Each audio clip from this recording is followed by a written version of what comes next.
What's up, everybody? Loving this.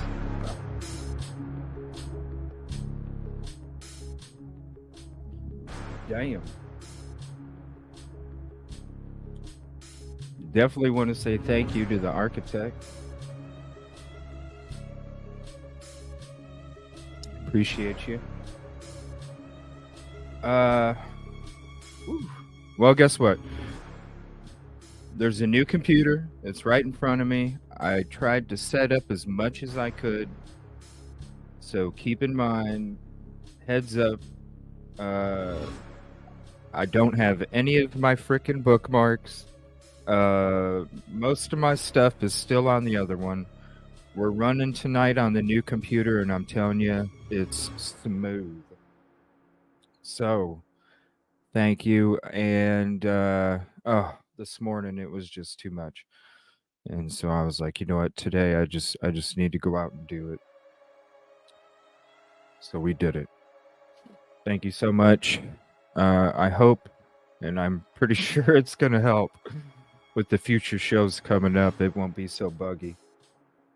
I want to say what's up to everybody. I know this music, it just... Where's my bat suit, you know? Where's my bat suit? Where's my bat suit? There's my Batman voice. Where's my bat suit?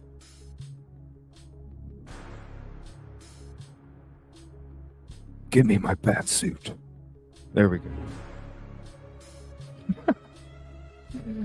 Good evening, everybody. Oh, all right, here we go. I'm loving it. I'm loving it. Thank you, Architect. I appreciate you. Kevin Kraft, what's up? Kitty, Caddy, how you doing? Tracy, thank you for hopping in. Aqua Teal. Oh, that's a cool icon photo. Kelly Miller, good evening. Boom. So let me know. I'm kind of loving this background music. I don't know. Maybe we'll save the space age funky beat now for the lounge, or... It's crazy because I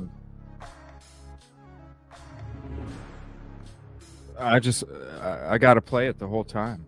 I have to. Everybody always known me from the space age funky beat from show number 1, and or maybe 2. What's up, Funkin' Zombie? Thank you for hopping in.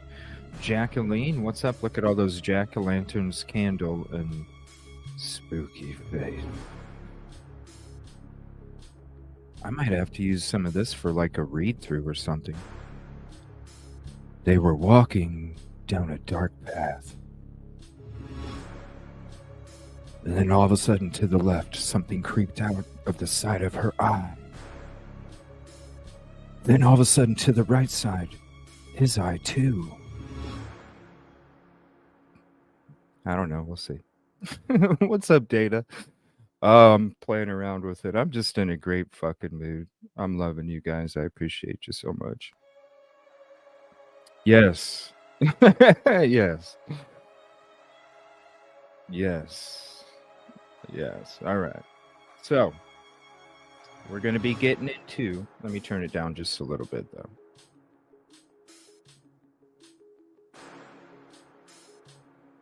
Yes, so keep in mind, I do not have most of my stuff transferred. So if it's going to be coming to like quick links and things like that, I have an email with most of them that I can go to an email. I just don't have them set up on my stuff. But we'll be getting there tomorrow. I'll be getting a lot of all that stuff transferred over. It'll be completely done by tomorrow. I will not be streaming tomorrow morning. 2 reasons. Maintenance is coming by to check on the unit next door, and they're coming in to look at... They want to look at more of the property or something up in the bathroom and the kitchen.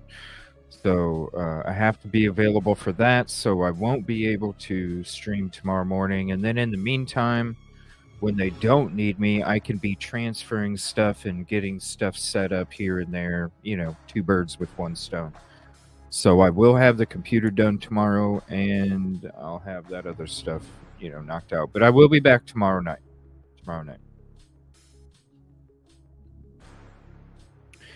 What's up, Urban Hillbilly? How you doing, Stardust? How you doing? What did I just click into? What's up? How you doing? It's a cool icon photo. All right, so there is no new documents. What I'm going to do is there is a Crime Talk video that we're going to check out first.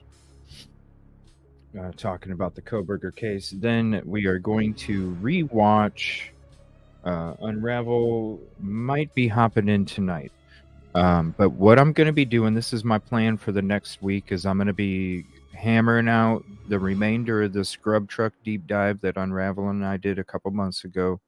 I'm going to be getting through the whole body cam deep dive in the next week. So after tomorrow, I'm going to be doing a lot of daytime, nighttime shows from here through the next week. And so we'll be knocking out both of those. I'm going to get both of those done. And there's a couple other interviews that I'm going to have in between. Some of it not true crime, some of it is. So there's going to be different interviews coming up I'm going to have on the show. Excited to do that. And then some coming up here in the future. A couple in the works and a couple more that are pretty much set. So there's going to be some interviews coming up. It's going to be really neat. And a couple of them are with the cases that we cover. So you're going to want to stick around for that, trust me. Those will be coming up. I'll be starting to schedule those other ones towards the end of the week. Thank you for coming in. Please hit the like if you haven't yet. What's up, Kevin Ninja? How did Brian know that Bethany know? How did Brian know that Bethany knows she seen someone out? Well, there's documents that the defense gets that we're not necessarily privy to just because of the gag order. And so there was a statement that has that in it, right? And that's just where they're getting their evidence from. Now, when it comes to exculpatory, it says, right, they even wrote it themselves. That they have evidence to show why they feel it's Kohberger from Bethany. And then they also have evidence that's exculpatory. So they pretty much, all they had to do was read the paperwork and they could see that, number one, there was exculpatory, and number two, that Bethany saw someone out the window, right? What's up, Kelly? How you doing? Whoosh, whoosh. All right, so we are going to... Oh, man, it's so smooth. I love it. There's no... I mean, can you tell the difference already? I can. StreamYard is not bugging. Everything's been so crisp, spot on. When I'm used to delays, the delays aren't there no more. So now it's like throwing me all off again because I was like, damn, I was accounting for delays. Now I'm not. It's great, though. Crisp. So we're going to get into this Crime Talk episode about the judge in the Kohberger case. He says the judge is doing some house cleaning. What's he talking about? What's he talking about? All right, Crime Talk. Let me turn this music down just a skosh. Thank you. I appreciate it. And thank you. All right, here it is. Crime Talk. The judge in the Bridie Kohberger case does some house cleaning. Detectives investigating the John Benet Ramsey case are going to try familial DNA. If you're going to use your boss's money to bail people out, you better get their permission. What is the story behind the missing woman that led to the discovery of Suzanne Morphew? An example of you can't make this stuff up. And then finally, our dumb criminal of the day, a wedding crasher. Let's talk about it.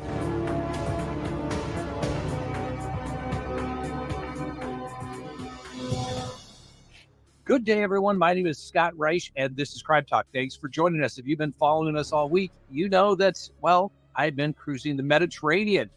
We just left Cannes, France. He sounds sick. A poor guy. Everybody's sick right now, except me. Fingers crossed. Damn. We're able to jump over to Monte Carlo for the day. That was very exciting. And now we are on our way. I guess Con. Did I say it right? Con. We are on our way to Rome. And I'm going to fly back Wednesday, and I'll be back in the Crime Talk studios on Thursday. So no show tomorrow or Wednesday, more than likely. But hey, you know the drill. Subscribe if you haven't, like if you do, leave me a comment, hit that bell. And remember, you can listen to us anytime on any of your favorite podcasting apps. As a pet owner, you want to give your furry friend the very best. Yeah, okay. Yeah, okay. There you go. First on the docket, Brian Kohberger. The judge does some house cleaning matters.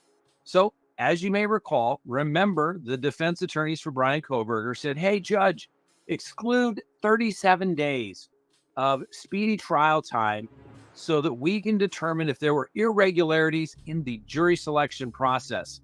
The judge gave him 37 days. The prosecution objected. And then guess what? Brian Kohberger waived his right to a speedy trial. So really, the matter is moot. But any good judge, particularly on a death penalty case, is going to clean up the record to make it nice and clear. So what did he do? He issued an order denying defendant's motion to stay proceedings and withdraw the order staying the time for speedy trial. It's moot. It doesn't matter. It's not up for argument anymore. Yeah, Therefore, we went into that already. Moot. So, and so that 37 days doesn't matter because Brian Kohberger waived his right to speedy trial. Next on. Okay, well, we went into that already. I don't. What do you mean clean house? I thought it was something else. I was like, son of a bitch, what happened? What happened? Cleaning house. Cleaning house. All right. So, do we have Yolie Yo in the chat? Let me see here 1 second. Moot. That's what they used in the documents. They used it right at the end.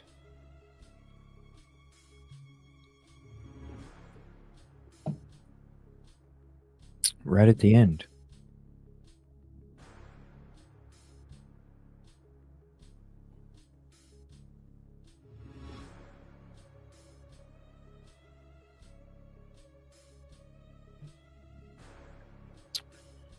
Oh, where was it? It said moot. I could have swore it was right at the end of it.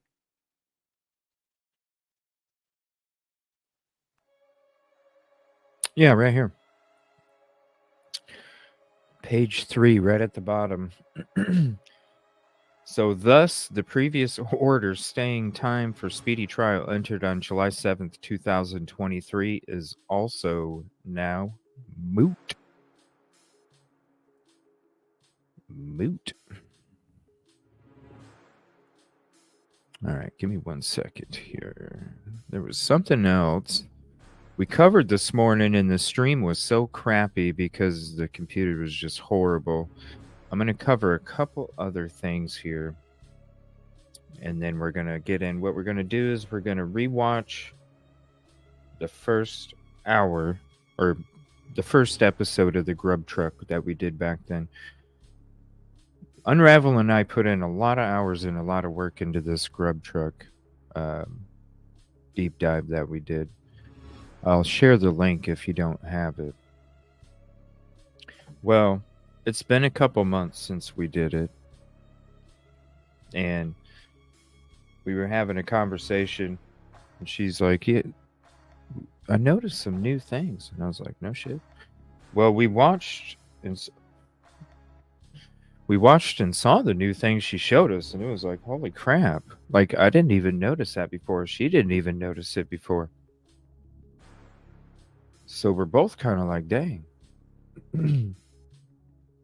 I need to go over what we did already, make better notes, add additions to it. And I'm going to be doing the Grub Truck at the same time. What's up, Don Russell? Thank you for becoming a member. Appreciate you.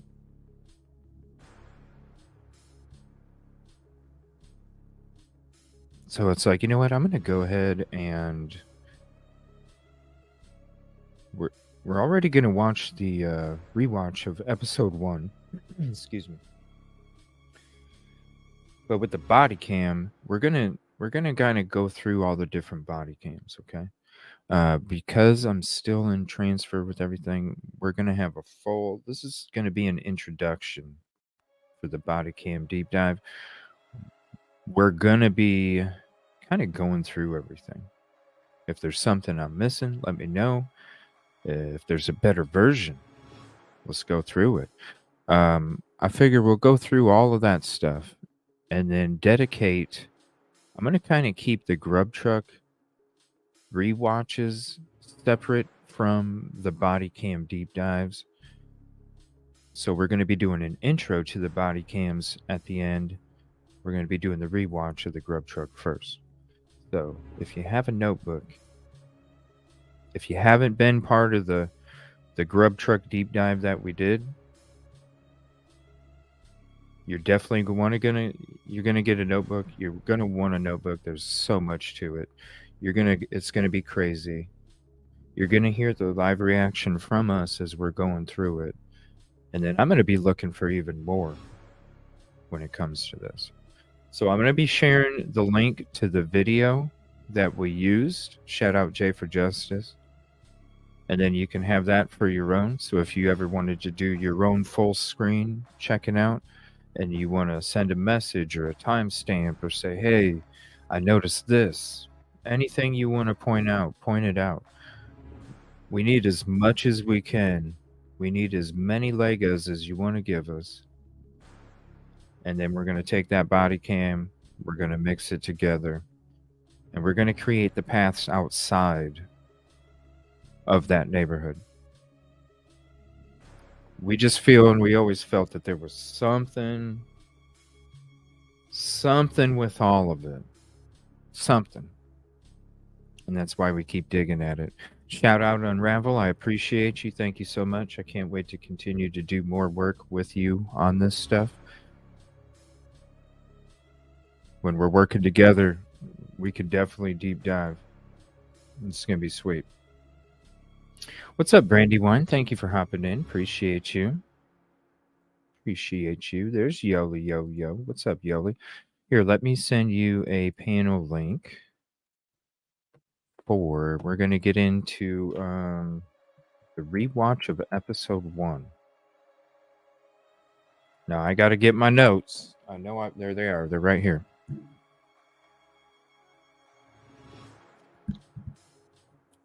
All right. All right here. Timestamps. Crazy stuff, okay? Please, if you notice something when we're going through these, please reach out. Please let us know. Give us a timestamp. Whatever video we're using, I'm going to give you the link. That way you can give us the timestamp, or we could give you the timestamp, and it's the timestamp that we're both working on. It'll be very beneficial. So we're going to go ahead and get into that first episode, but first we're going to watch this. Let me see, where was it? Because this was a good point, right? We watched this earlier, okay? Harsh Reality. We watched a couple of them earlier, and it's a really good point because, and Yolie said it best a couple nights ago when we were reading that article, okay? The H.Blum article. We were reading that article, and it was like, man, there's a lot of crazy stuff being said, right? What's up, Afton? How you doing tonight? There was a lot of crazy stuff that was being said, okay? And she made a very good point a couple nights ago. She said, look, this is Howard's words. We're not hearing this. We don't know for sure, okay? We know what's reported. We know what's for sure. But then when it like she said, we have to take it with a grain of salt. We do, okay? Not to say it didn't happen, not to say that it's not true, not to say it couldn't exist, not to say it couldn't be possible, but just to say, yo, let's be real, okay?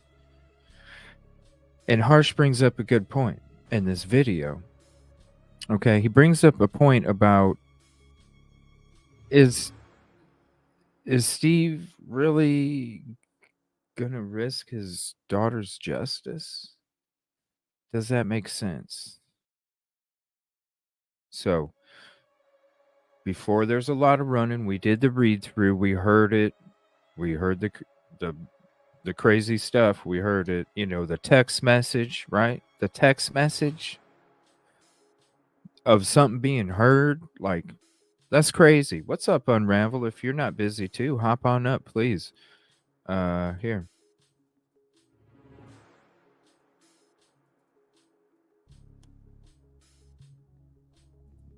You know, the text message, crazy, crazy. The Dickie suit, it could have been his dad's, right? Who knows? Who knows? What's up, Katrina? How you doing? But the text message, that's like, whoa, okay. Then how, if you already questioned it 8 hours before, and if that text message is true, then how is the 8 hours even 8 hours? You know what I mean?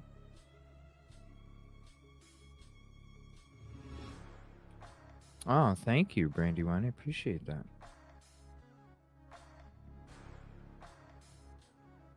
So,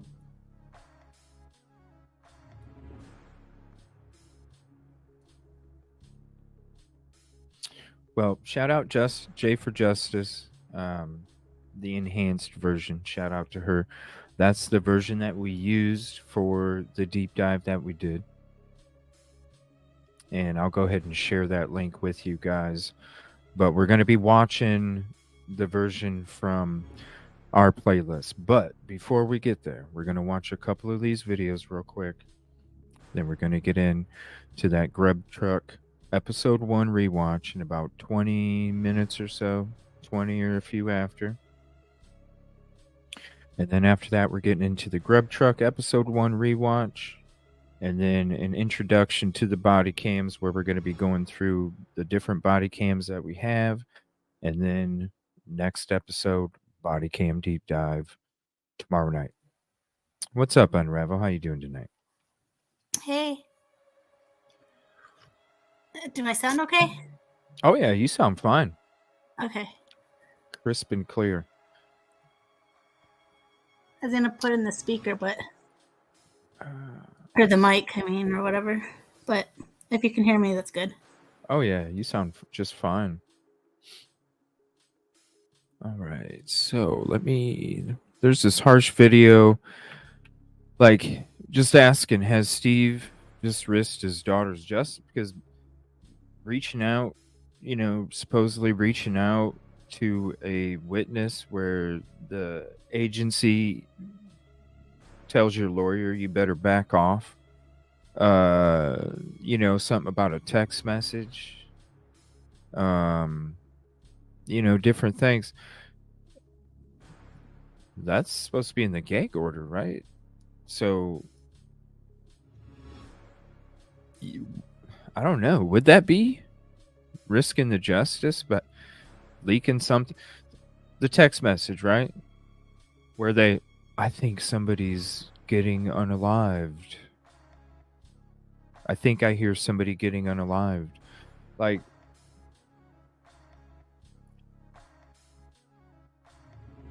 does that really taint justice for the case, even though it wasn't supposed to be out? It depends on what they have, probably. I don't know if it taints it. I mean, it just makes you question more. Why in the hell 8 hours? I mean, other than that, it doesn't say that. It's not like it says Bethany saw a female walking out by the window. It doesn't say nothing like that. That I could see how it could, mess with whatever. But knowing that there was a text message in one room, I mean, it's kind of been obvious to us the whole time that if two roommates were there, they had to have heard it. I mean, you're talking when that property was renovated only a few years ago. You're talking and added on to. Uh, you're talking. I mean, you can tell from the drip how shoddy of a build it was. You know, like that's pretty shoddy of a build. If a couple years after an addition, you have uh, a floor that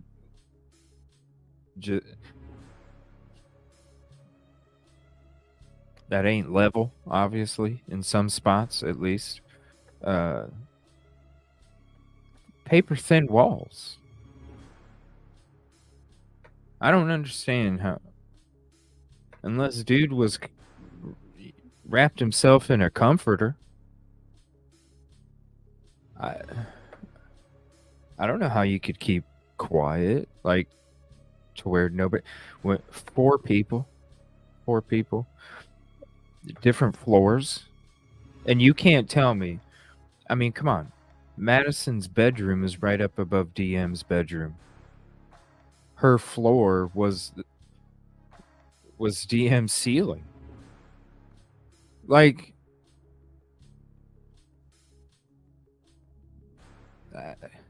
you know, I'm just for.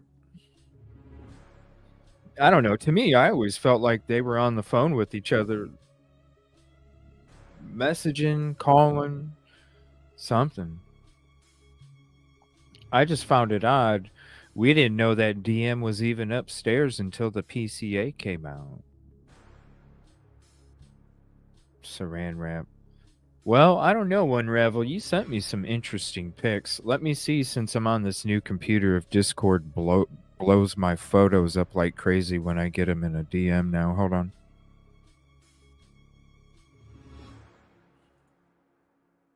So, what is this? Like some kind of, it just goes over your shoulder or something? Are you talking about the gloves? Yeah. That's oh, well, I mean, don't show it or what? For hunters, I was just trying to explain that that's what they use to gut deer. Oh, this is hunter stuff. Yep. Oh.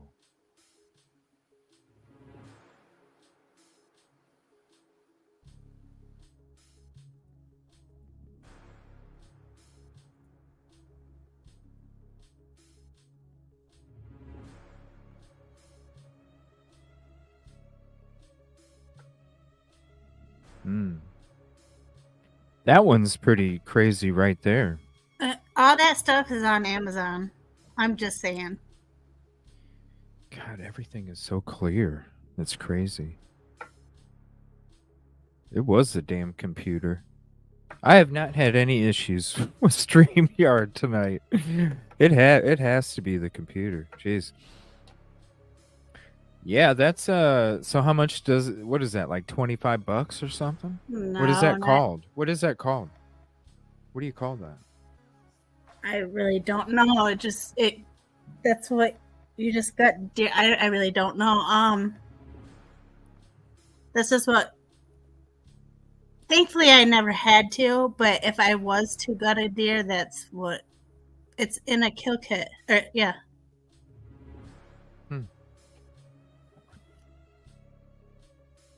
And that just comes off your shoulder, and the glove is just already like melted to it, basically, huh? It's all one piece, and then you just pull it off by your shoulder, pull it out like you're taking a latex glove off, and it kind of folds itself inside out, and I mean, you don't really got to do it. I mean, if you don't want to get blood on yourself, yeah, but it's not like a medical way. I mean, you can though. I still don't see how all this could have not had DNA in the vehicle or in the home or somewhere. I just don't understand. The whole, you took a Dickies suit and this and a what is it, a baklava or whatever. You remove all that and put it in a garbage bag in your damn trunk, and you don't. How? I don't know. I don't know. I don't know. If you do it the medical way, that's like, when you got work in the COVID unit and you have all the PPE and stuff. I mean, if you take it off right, you're good. I mean, I'm not saying the dude wasn't trying to be the most I'm not saying he sophisticated, because I mean, this is some crazy shit right here. Like, I'm just saying, if the dude did it and he had no DNA anywhere and he was able to create this much freaking doubt, wow. Like, Ted Bundy couldn't even create this much doubt. And he had people, like, I don't know, it's just crazy. Pull it up, hide white suit, and bam, completely covered. I don't know right. what I mean, means, I'm not because saying they actually got him pretty quick. Well, after the Oregon car, they switched it up real quick, and all of a sudden he became the suspect. Because if Kohberger was in their head, he had a PA plate living in Pullman, Washington. The vehicle, it crashed in Oregon. Like, but if you think about it, it wasn't even registered to dude. It wasn't even registered to him. They were all excited about it. Every car has a VIN number. Even if it don't have plates, every car has a VIN number.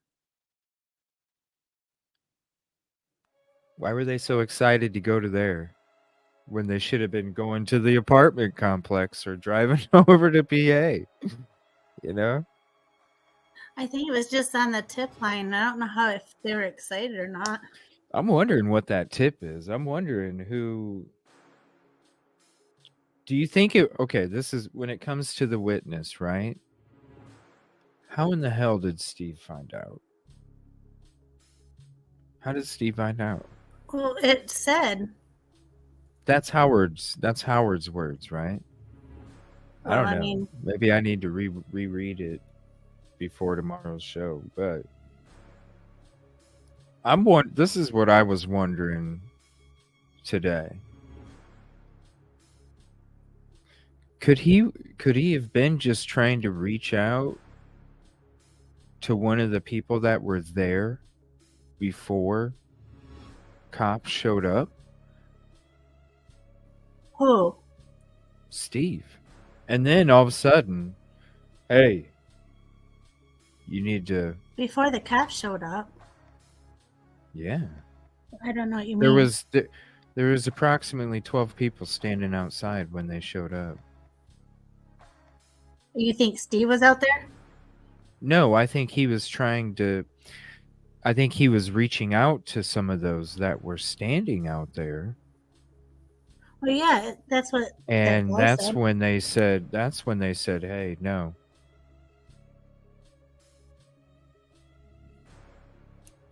Like, how could he have found out who the witness was? Seriously. You really think that there's some LE that's giving him the details and shit inside the case?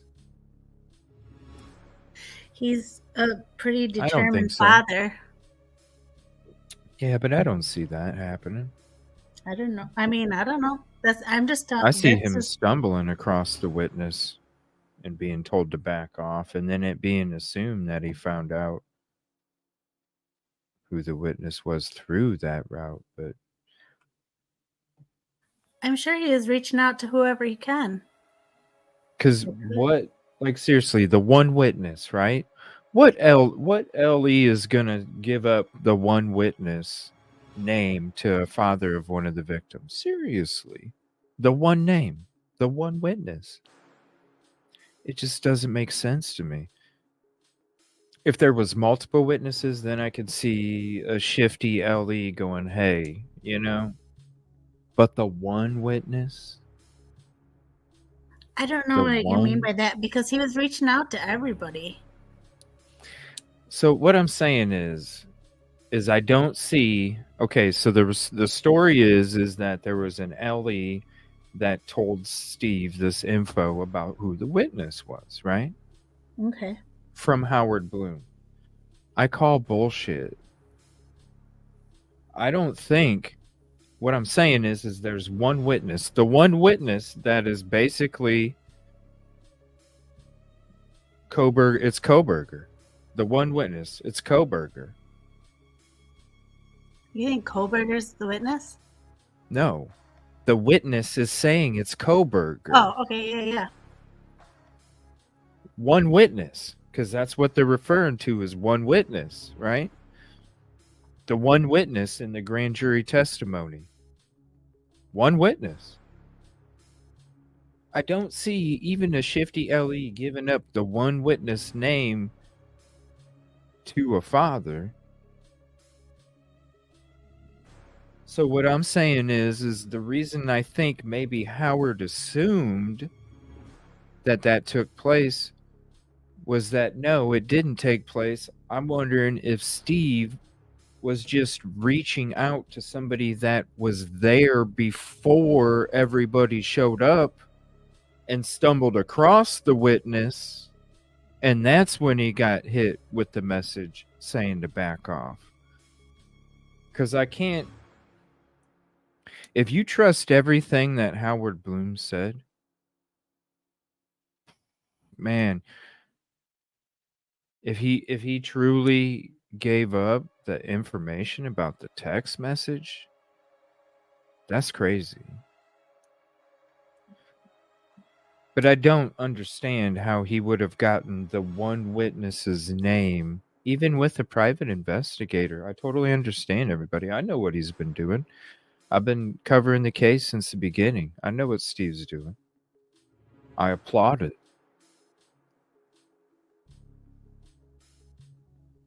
But I don't see one shifty LE giving up the one witness's name, because then what happens if something takes place?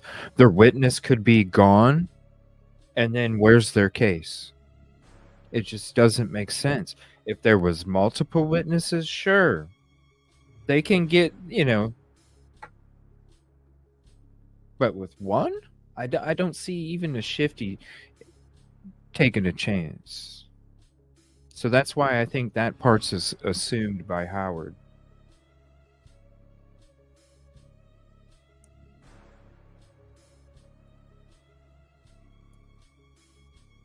I don't know. Something just doesn't make sense about it.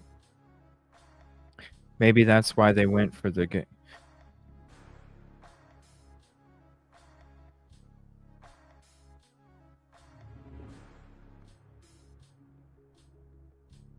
Yeah, but listen.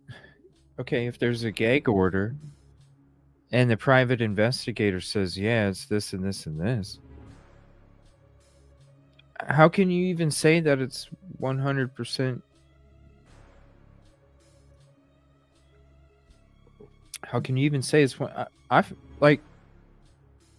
like there's more than one. Why are they so focused on one? That's what I'm wondering too, Tracy. How did he get the info? Because it didn't sound like he interviewed him. It sounded like maybe there was a couple questions and the rest of it was up. If you listen to it and you read it, there is. That's why I'm saying, like, I don't necessarily think that there was some LE that told him the one witness's name. I think that's something that was just, I mean, hell, before we even went into it yesterday, I was saying, this is media. After I was done, this is media.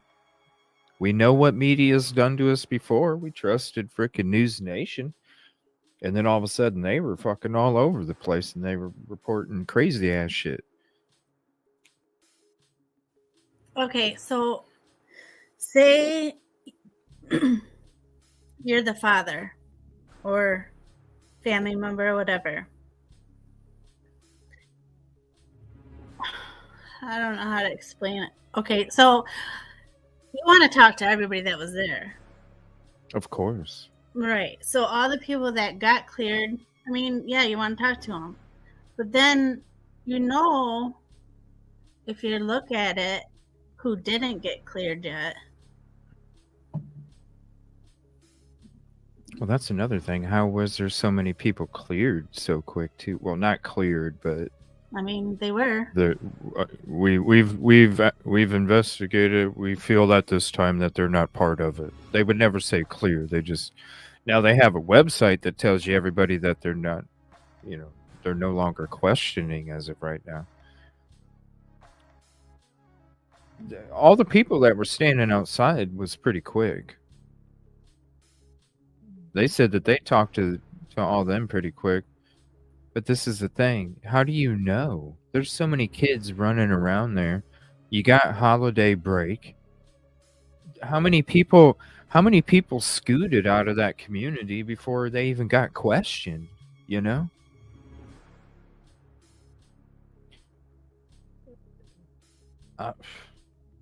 If this dude planned it, he planned it strategic as hell, except for the drive there and the drive after, because that's fucking chaos. But everything else, I mean, when it took place, the fact that there's the break,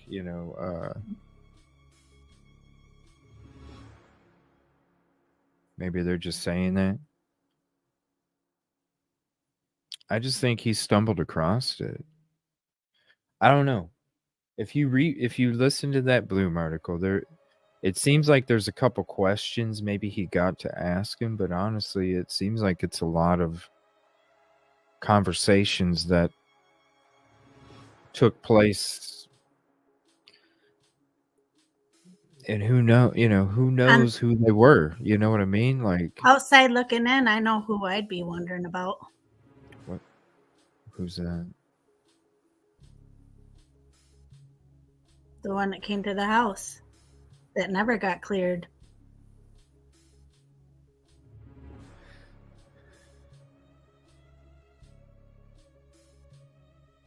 The one that came to the 1122 or what? Who? Huh? I don't know. I'm jumping. I'm just thinking, like, if it was me, I know who I'd be first wanting to go to. What? HJ? Because I've. Oh no. No. Because I don't know.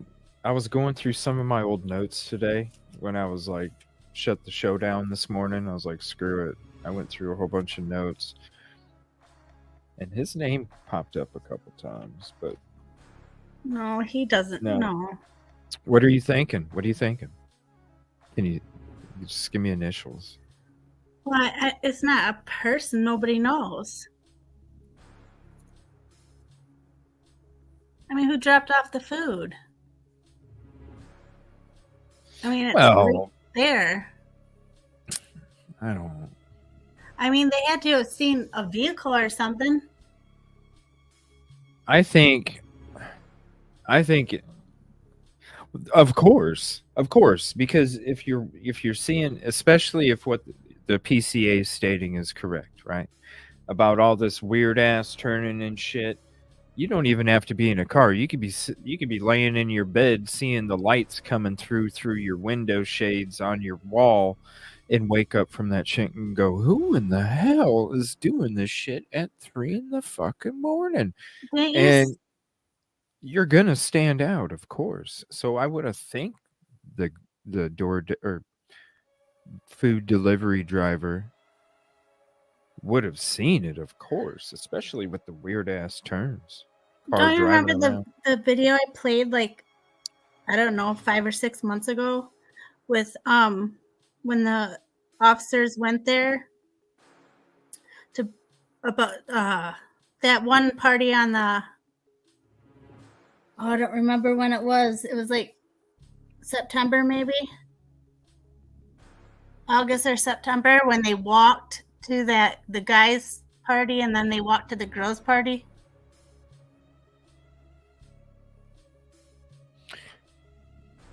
Oh, one of those guys? No, I'm not saying that. I'm saying, do you remember?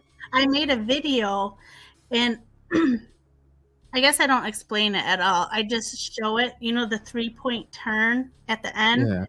If you noticed, and I don't remember, maybe I'll try to find the video. And Yeah, when here I can look for it. Okay, so it looks like to me if a car's coming out of Queen Road and a car's coming in, it looks like one of the cars have to back up and make that 3-point turn to let the other car out, and then the other car goes in. Oh yeah, because when you pull into that parking lot, it literally, like, it's crazy. The pavement like goes up and to the right. Right. So and it's such a tight area right there. So if the food person dropped off the food and BK was coming up to Queen Road and they just met at that point and he would have had to back up and turn out. That would have been the 3-point turn, and they would have seen each other. Yeah, only one car's going down that path. Exactly, that's what I'm saying. Go into the parking lot. Yeah, it is a tight spot. Let me see here. There's your channel. Let me go to it. Do you remember? You remember how long ago it was, or what the title was? I don't. I'm gonna look too. Okay, well, let me see here. I'm gonna share this. This is nice. I get my breaking news updates scrolling across the bottom of my screen. I don't even have to go to my damn subscriptions anymore. This is awesome. Damn, this thing is sweet. This is great. It makes everything so much easier for the show. All right, so here's Unravel's channel. Let me see. It's video. I need to talk some Chris Watts. I've never talked to Chris Watts, really. I need to have a Chris Watts episode. You covered that case a lot in the past? Yeah, I really deep dived that one. Yeah? Yeah, you'd be... I got some stuff on NK I wanted to do a show on. Do you want to do it with me sometime? Sure, yeah. Oh, yeah. Yeah, because I want to watch the stuff on NK, and I want to have a show about it. Let me see. Who is upright? Yeah, that was a good one that we... I can't wait to do the rewatch tonight. This is going to be fun. Let me see here. Talking to... You guys can't hear those dings, can you? Let me know. I don't want you guys to hear dings coming through your audio and shit. Just with the new computer, I don't know if it's... I only want them in my headphones. I don't want you guys hearing that shit. You don't need to. Let me see. Horror student details.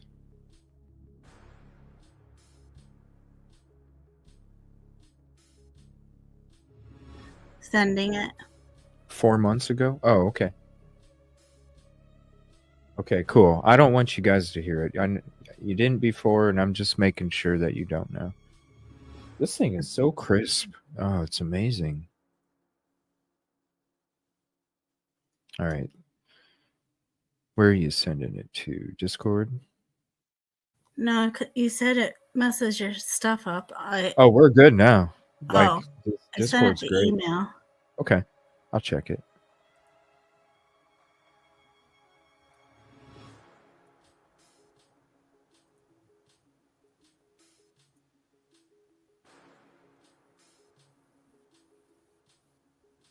Nothing.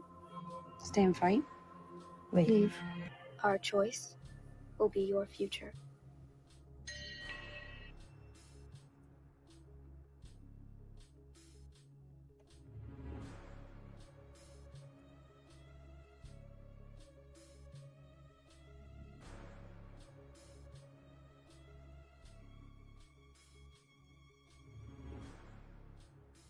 Has it got They no didn't sound? even show that was it, but that sucked. What is it? It's the car. I thought I got more of the picture in there, but apparently not. Those cops are looking at that car that went out too. It was how when that car, there's a car, or you seen the car like go in, back out, and let the other one come out.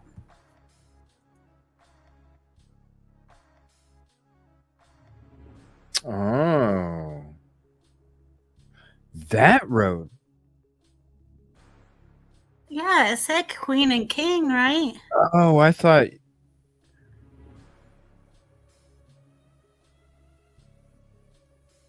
So that road's tight, huh? Because when I did Google Guy. Well, when the cars are parked out on the side of the road. Yeah, they were. When I did Google Guy. Let me see here.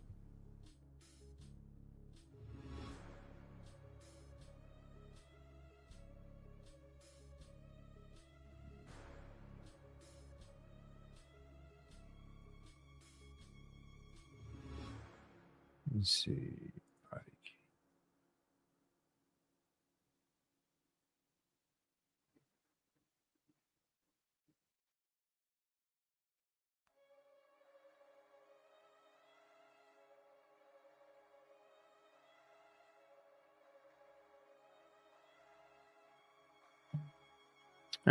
It's all right. I don't need to show it.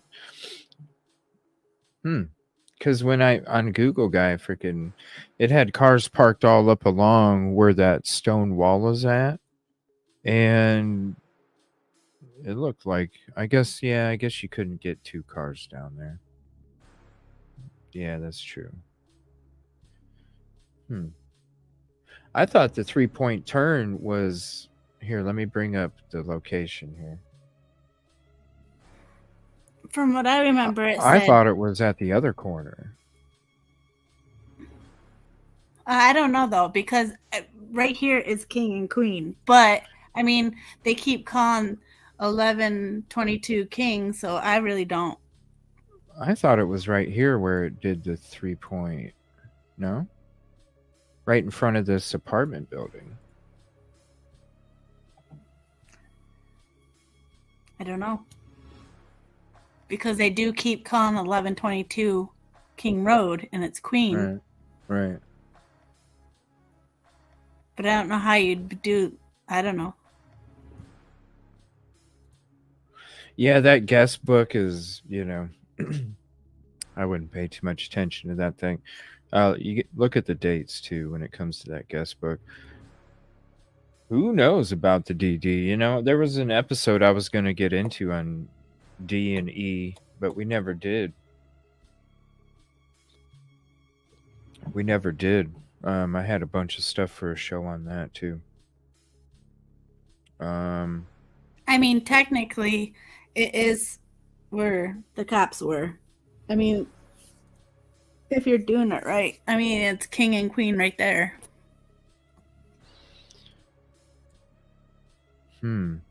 So it's by here?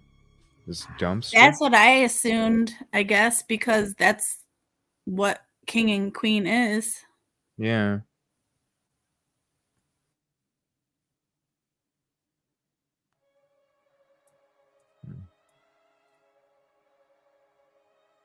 All right. Let me see here.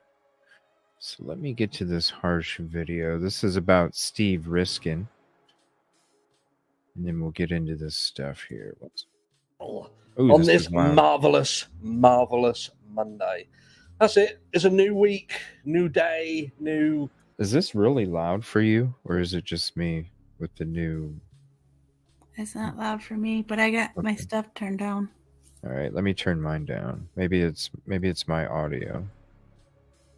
All right.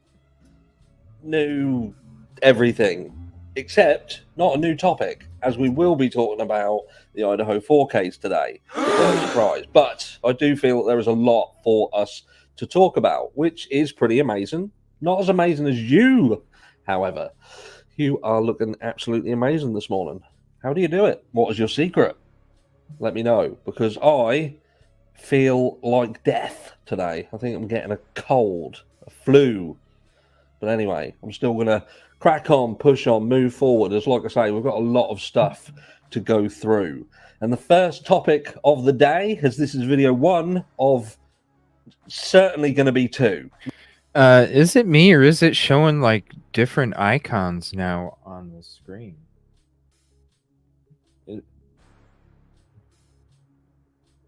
Is it showing like, or maybe it's just me? I don't know. The siren, does it have like yellow things coming out of it? Yeah. There is some on the one side. Yeah, on the left, the siren. I never seen these yellow things coming out. The siren, I don't see a oh, no. On Real Harsh, where I have the channel highlighted for the content and the bottom left of the screen, the little siren, and then it's Real Harsh, and then the thumbs up. The little siren on that, is it? Yeah, I see it. Does it have yellow things coming out of it now? I don't see that. Okay. Maybe it's just my computer. It's weird. I just never seen it. Okay, my bad. Might be 3, but certainly going to be 2, as we talk about the potential damage that Steve Gonsalves has done to the Idaho4 case, and in fact has this latest airmail release by H.Blum, has it made it very, very possible that this could play into what will happen at Brian Kohberger's next hearing. Now, we know that Brian Kohberger is in court just in a few weeks' time, and they will be looking for a motion to dismiss, quash, revert back to preliminary hearing. And certainly they have a problem surrounding the grand jury and whether it was bias, whatever. But I don't think the biased nature of the grand jury is perhaps the main point that they should now be pushing. I think that potentially it's whether they were leaking information. Because I'm going to read you an excerpt. I think there's a couple of bits from the H.Blum piece of information, and it specifically details that it would seem that Steve Gonsalves had a conduit directly to via his, a conduit means that there's something that gives them access to something else, and it would appear that Steve Gonsalves had a conduit to the grand jury, and they were giving information to a member of the FBI, I do believe, that was then relaying that information on. Not fucking great, considering that we have this case. And look, Steve Gonsalves, bless him, I've stated that the way in which Steve Gonsalves has behaved, I feel I would be worse. So this is potentially playing out in the manner with which this would have happened had I have been in his shoes. And it probably would have been exacerbated even further because I would have potentially been worse. But look, this is what we're going to talk about now, because there's some information in here which is pertinent to this case as well. And there are elements to it that it does blow your mind. And so prepare, if you didn't watch my video the other day, prepare to have your mind blown. If you saw it, let's blow it a little bit more. So look, we are going to look prepare at to have your mind blown. This section here. Just bear with me while I just scroll to here. So this is where it all starts. So it says, but not all of Steve's investigative efforts had been in vain. He had assembled a retinue of blue chip sources that he revealed to several friends, including an FBI agent in the St. Louis office, who had shared his personal email so that his bosses in the bureau wouldn't learn that he was communicating with Steve. Blows your fucking mind, doesn't it? Blows your mind that you've got a guy who's an agent in the FBI who's done stuff so he could relay information to Steve. He obviously wants to do that secretly, and then this article then blows that up out of the water. Right, so I wouldn't learn he was communicating with Steve. A handful of additional sympathetic law enforcement officers, and most helpful of all, a conduit to 2 of the grand jurors who had been on the panel that had voted to indict Brian Kohberger. That's correct. You heard that correctly. So he has a conduit to 2 of the jurors. And what do we know about the jurors? We know that there was issues with the jury selection, don't we? We know that they had stated that there was a potential that at least one of the jurors had a criminal conviction. So that straight away then makes you think, so was it this one with the criminal conviction that was leaking information? Or was it one that perhaps English wasn't their first language and they didn't understand that they couldn't share information? Who knows?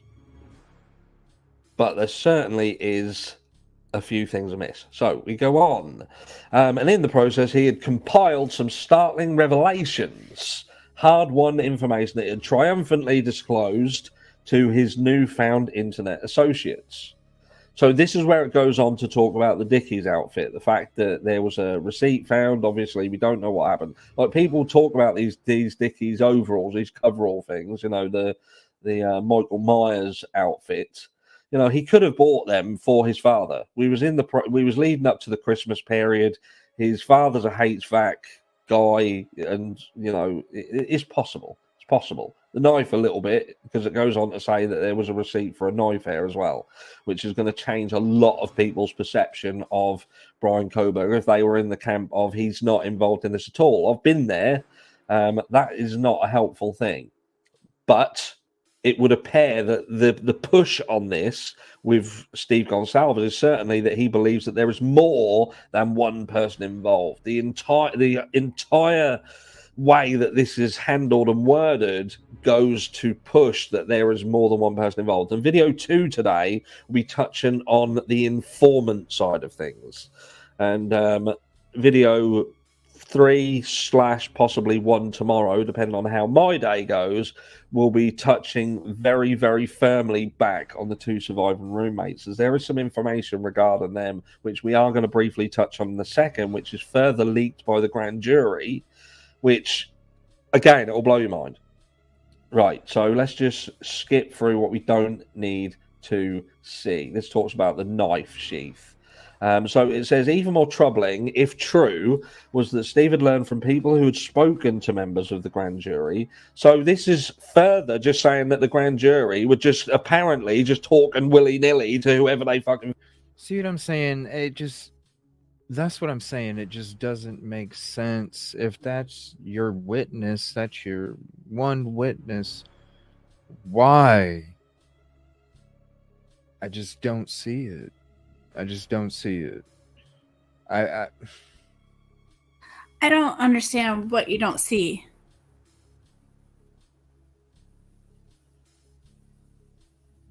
Okay, like I know they bamboozled a lot of shit. They bamboozled from the beginning. I don't see him bamboozling like this. I don't know. I don't see how it got out. I just don't see how that witness information got out. I don't see how he could have acquired that information. It doesn't make sense. Look at, I don't even know how to say this, but like, I've been telling you for how long that when those court documents came out and then they disappeared, they had co-defendant on it. And then it switched, and then everybody kept saying, no, they were talking about the witness for the, and it was not that. It literally said co-defendant next to Brian. I'm telling you.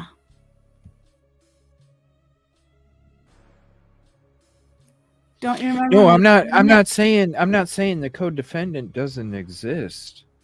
Oh. What I'm saying is the name, how it got to Steve, the process of how it got to Steve. It just, like he's saying, it doesn't, like, the grand jury's gonna let this shit out.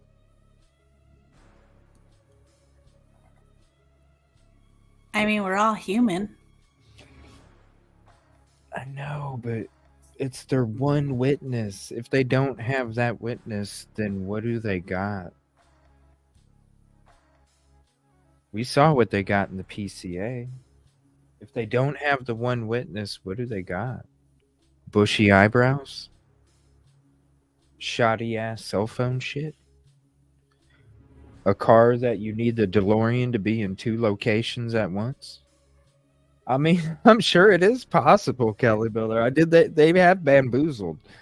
I'm giving them the benefit of the doubt. I really am. I'm being optimistic here. I'm being optimistic. But what do you think a witness is? Like, I know what the witness is. What I'm saying is I don't see how the name was leaked to the dad. I don't see how the name was leaked. I don't know. That's what I'm questioning. He said there's a handful of officers.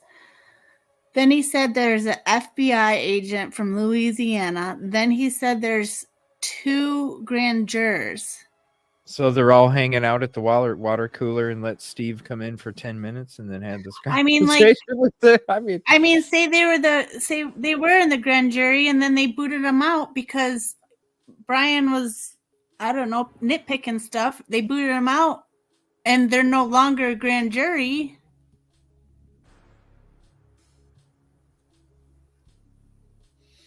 So what, you think it's you think it's somebody that was part of the case before that isn't a part of it anymore? Because there are, let's be honest, Unravel, there are LEs that used to be employed during that day and they're not anymore. Well, is that what you mean? Well, I mean, like, we got lots of possibilities. I can see that. I mean, there's that.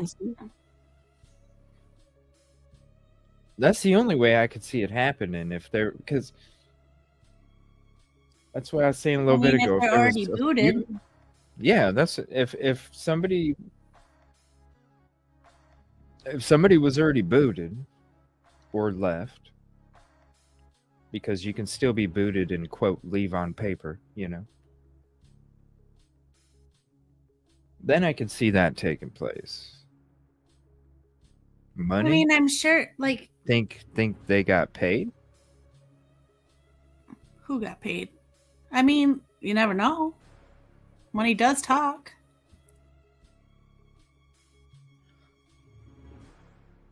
Damn, you guys, it's spicy tonight. You guys are spicy tonight. Talking. You think so? I mean, I'm sure if anybody would be able to get the info, it'd be him for sure. But gosh, man, I'm trying to be optimistic and give him the benefit of the doubt here. Like, I know they bamboozled a lot of shit, but damn, you let your you let that leak. And it could be a co-defendant. Okay, I don't know. It is spicy in here, Caddy. Whew. I'm not saying I don't know. I'm just saying I remember the documents came out when they first came out. I seen a document that said, and it didn't have all that stuff on the bottom. It was straight up on the top with Brian's name, and it said co-defendant. And now I don't see it anywhere. I'm not saying it didn't exist. I'm talking about how the name got leaked. I just, unless it was like you said, maybe a former that's upset, or like somebody said in chat, maybe money. I mean, that's always a possibility. What's up, typically? That's a lot. I mean, but who doesn't sympathize with Steve though? Yeah, but you're gonna leak the witness. You're gonna leak the witness's information, and you know what he's gonna do with it. You know he's not gonna sit idle, right? You already know that before you give the info, because you know where he's coming from. If you feel bad for him and that's your route, you already know what he's gonna do with it, right? If you don't think he's gonna go and try and contact him himself, I would think so. Yeah, I definitely think so. This is an interesting conversation. Let's finish up this video. This is this is interesting. Y'all got my brain turning again, damn it. Damn you. You too, Unravel. Felt like it, apparently, Damn. who have been presented with the prosecution's case. It's centered on the alleged behavior of the two roommates who had miraculously survived the night unscathed. Which, look, at the end of the day, what I will say is, regardless of what they did, I'm pleased that these two girls did not get caught up in this further. They didn't further become actual victims. You know, that is a good thing. It's centered on the alleged behavior of the two roommates who had miraculously survived the night unscathed. Just thought I'd read that again. How he wondered, could they have slept blissfully unaware through the savage pre-dawn stabbing murders of 4 people in a narrow house with paper-thin walls? So this is alluding to the fact, this is Steve Gonsalves, remember? So he is telling us now that the walls within that house are paper-thin, which up until now I weren't aware of. But he is talking about the fact that, look, he's obviously been in there and he's aware of what's going on. So you've got to take that into consideration. And it's things like this why that house should not be knocked down.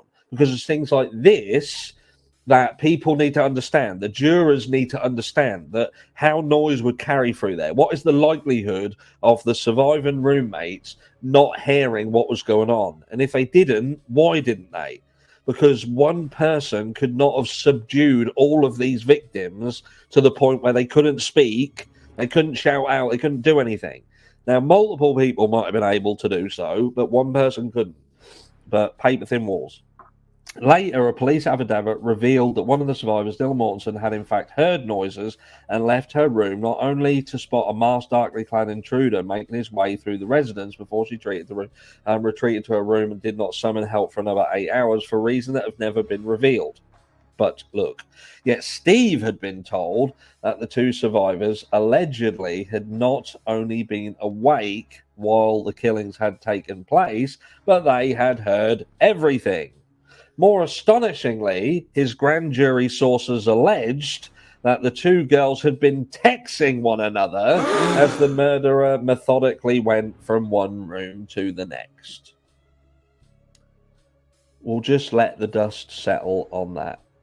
And it does go on, but like I say, we're going to touch on that in a different video, because that in itself deserves to be looked at and for people to be actually held accountable for their actions and inactions, because this is now the grand jury stating very, very clearly that these roommates not only heard what was going on, but they were texting one another. And I would imagine that, again, what I said in the last video is that when law enforcement alluded to the fact that they gauged the timeline of this event through their phone activity, that is a very, very important factor. And I'm going to come back because I have a feeling that some of you may have thought the same as what I have. We know that there was phone activity, but do we know who was on them phones? And in fact, were the phones used to make it look like something happened at a specific time?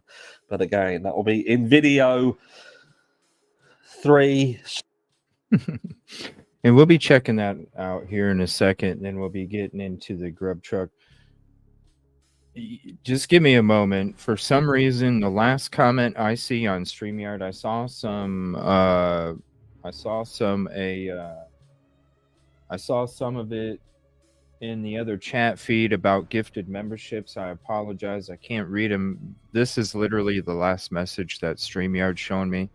So give me 1 second. I have to close out of StreamYard, and then I'll be jumping right back in. I apologize. It'll literally be like 30 seconds. StreamYard's doing something here. I'll be right back.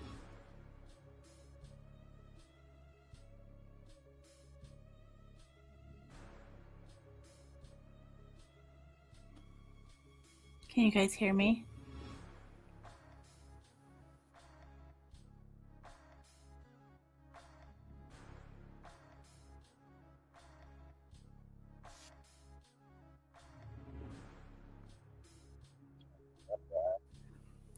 All right. Sorry about that. Oh. Did it reset the music? Okay, there we go. There we go. Sorry about that. So there's also a possibility too, because it also does say in there that Steve was sent some videos that he ended up finding fake too. Well, he found the videos. Then they determined he thought they were real, sent them, and then found out those were fake too. Yes. So I don't know. It's just if you really look at the words, number one, I think there was a lot of crazy ass words being used. StreamYard's still doing shitty. I thought there was a lot of big words being used to get you kind of thrown in different directions up here.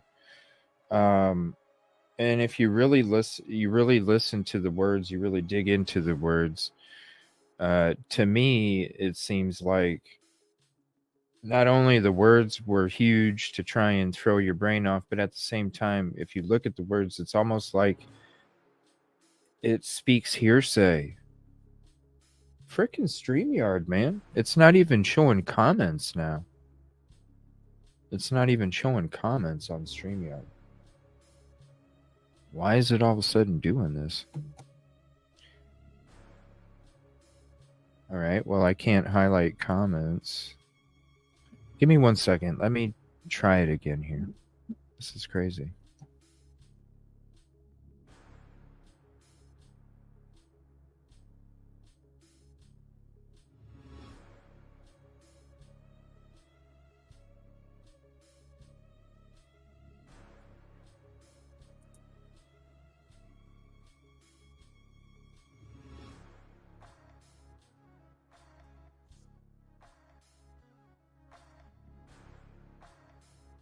Okay, is it going to show comments now? Let me see if it lets me type something. Okay, yep, it lets me type something. I see it. It's not showing me comments on twice. StreamYard. Yeah, it's showing me on StreamYard, but it's not. Do you see comments coming up on StreamYard? I don't. Yeah. On StreamYard? Yeah, and I see something starred too. Don Russell. No. Do you see like detective comment? There they are. Now they're showing up. What the hell is going on with StreamYard? Here we go.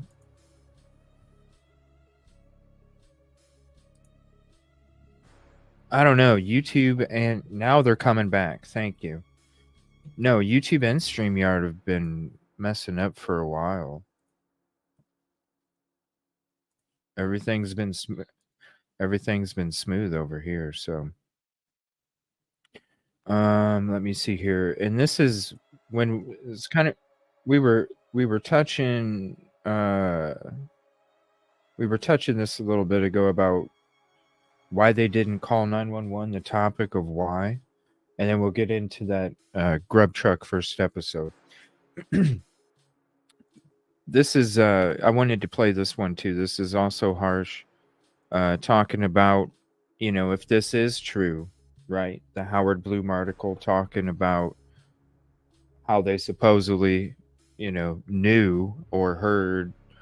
You know, we went through it when we read I did the full read through. If you want to listen to it, my version of it, here it is, the link to it.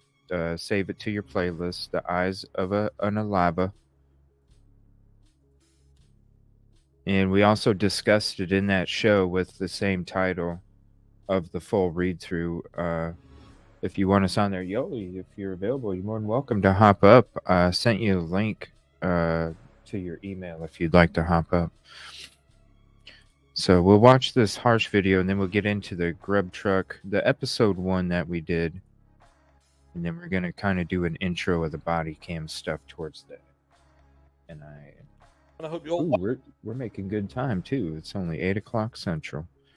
Let me see. Well, on this marvelous Monday, that's right, baby. It's still Monday, and it's still marvelous, like you. And that's why I did you a favor. I kind of moved, I shifted things around because I knew you wouldn't be able to wait for my take on parts of what we spoke of in video 1 today. If you missed video 1 after this video, go check it out. It won't interfere with this video. It will just lead you to understand how I've moved things around for you, so you didn't have to wait as long for my take on the Dylan Mortensen and Bethany Funk situation, as it would appear that the information surrounding what happened that night and how they were handling that night was leaked to none other than Steve Gonsalves via, it would seem, a conduit in the form of an FBI agent that was then leaked by H.Blum. And the grand jurors would go on to say that not only did Bethany and Dylan not sleep through it or not hear anything, but they heard everything. And not only did they hear everything, they were messaging one another throughout the attack. That's correct. So we've got two people in, and I'll be getting a microphone so I can get my damn soundboard going too. I can't wait. Inside this house who were texting one another. Uh-oh. While this attack was. What is that? It paused it. Was going on. YouTube paused Now, it'd be it. interesting to know if any of those texts between these two went out to anybody else in the house. So it wasn't just that these two were texting one another, because what I would want to establish if I was law enforcement is it just a conversation that is very, very clearly just between these two? Or is it a conversation that is looking to try and speak to everybody, but these are the only two that are answering? Because that would be different, because you would be able to ascertain whether this started out as something and ended out as a conversation just between these two, and what was the context of that conversation, or did it start with these two and end with these two? Because that changes the entire dynamic of what happened in that home, if indeed the communication was just between these two, solely between these two, and neither of them had tried to reach out to anybody else in the house via text, via call, who knows. But yeah, it would appear that Dylan and Bethany are communicating with one another while this is going on. And I would imagine that, look, what's happened here, law enforcement have alluded to the fact that they have placed what was going on, their entire time frame is based upon that phone conversation. That phone conversation and what has been said by the people in that house. So that's very important to understand. Very, very important to understand. Because what you've got to imagine is this. So the white Hyundai Elantra that we've been led to believe is Brian Kohberger's is only part of the picture because of the information that has come from this house. What's up, so Lisa? The information regarding what Dylan Mortensen has said with regards to being an eyewitness, which that piece of information is sketchy as fuck. And we know that because we know that there was a communication external to this house prior to 911. And it would appear that nobody had come forward, the likes of Dave, WSU, Kim, whether you want to believe them or not. But no, what I'm trying to get at is nobody has come forward and said that Dylan Mortensen was a witness. No one has said anything. Nothing has been leaked. Nothing about anybody seeing anybody. And in fact, law enforcement, James Fry himself had said that they were not witnesses. Steve Gonsalves, in this damn publication, has said that he wasn't told. He wasn't told that they'd seen or heard anything. He had to find out through his grand jury leak. And that is incredibly important, guys. Incredibly important. Because we could potentially believe that these two people in this house, like you guys always tell me, you always preach to me, that if you're in a situation, you get yourself an attorney. You get yourself one. Because why? Because you could drop yourself in the shit. That's as simple as that. You get yourself an attorney because you know that law enforcement operate in a manner with which puts you at risk, even if you're innocent. And at the end of the day, people lost their lives in this house, and you had two survivors, so that they got legal representation. But they could have been leveraged on. It could have been, look, we want you to say that you saw this person. We want you to give us a description that fits along the lines of bushy eyebrows, around 6 foot tall. All right? And I say that the more I look into this, the more I pull it apart, and I get it. I get the old tinfoil hat comments. I get it. But what I can't get my head round is that the entire time frame of events is based on a conversation that happened between two surviving roommates when everybody else in the house was massacred. And you got a communication between these two, and then all of a sudden, someone who wasn't a witness then turns into a witness and just happens to give a eyewitness account of what they saw. I don't get it. I just don't understand. And what I've always said to people is, look, you see this in crimes, don't you? We know that there was a DoorDash ordered. And it's my inquisitive mind. It's my, mind going at 100 miles an hour. What is the best way to make it look like something happened at a different time? What is the best way to make it look like someone was alive long after they won? And that is to make it look like there was activity on their phone. Now, we know there was a DoorDash order, but we don't know who ordered it. We know what it looks like happened and what it looks like who ordered it, but we don't know that. We don't know. We don't, because that bag was sitting next to a old-ass cup of coffee that was obviously old, so we don't know. We not know we assume who ordered that food. We've got communication between these two girls, but you still have to fathom why not. If they're talking to each other during this when it's happening, that means that there was two people who decided not to call 911. So even if you want to believe that one person's not going to call 911, even though a 5-year-old would, why do two of them who are communicating with one another, they are texting one another, they are speaking to one another while this is going on, why do neither of them make a decision to call 911? Why do neither of them reach out for help? If they can hear stuff going on and they're in fear of something, right? Then why do they not call 911? Right? It's bizarre. Why do they not come out of their house earlier? If they're messaging each other and they feel that something's going on, something's amiss, and that the roommates are not responding to texts or they're not responding to calls, and they've just heard. Call Guinness Book of World Records. Tell him Harsh just swore and said more F-bombs than CJ did in one show. It's in the books. A commotion, whatever, and they're speaking to each other. Why do neither of them call 911?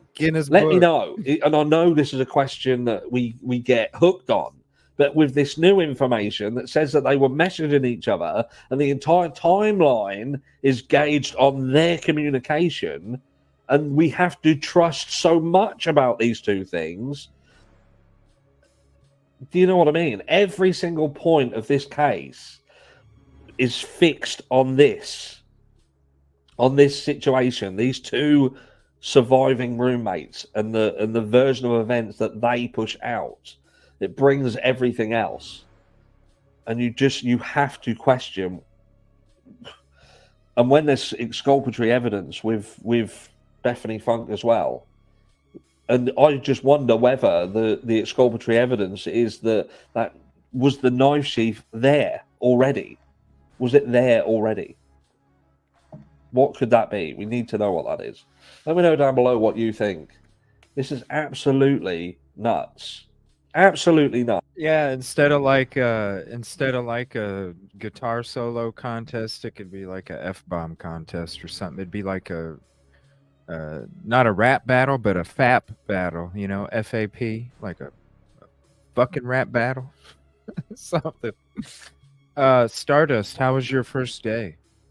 I wanted to ask you that since you came in. How was your first day at the new employment there?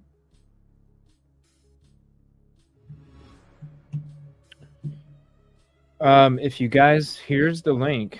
if I put the link up there a minute ago. Here's the link if you want to. Whoops, that's the wrong one. Hold on, I gotta get on my back to my email here. Oh, shoot. That's on my other computer still. That's the audio.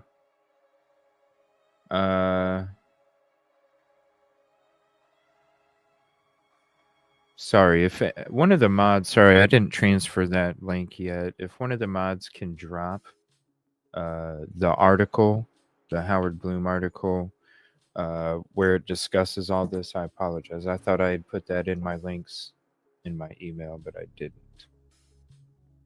So sorry about that. Love all my coworkers. Awesome. Good. I swear more than a sailor. I do too. It is what it is. What's it's called flavor. Some people like it, some don't. What's up, Moonlight? All right, Tracy Dane sent me a link. I appreciate that. This is Judgmental. I do follow them on Twitter, so I did not know they had a YouTube channel. So thank you for that link, Tracy. Appreciate that. I'm going to check out this video. It's a Grub Truck video.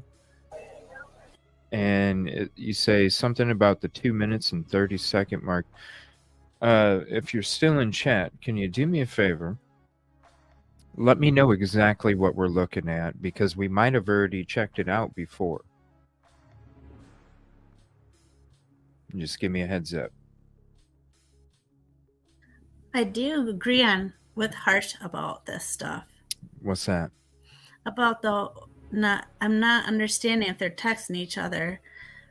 And I think that's where my mind goes to, well, and plus we heard at first that all the communications went down that day. Well, yeah, for like 7 hours or whatever. Right. Sure.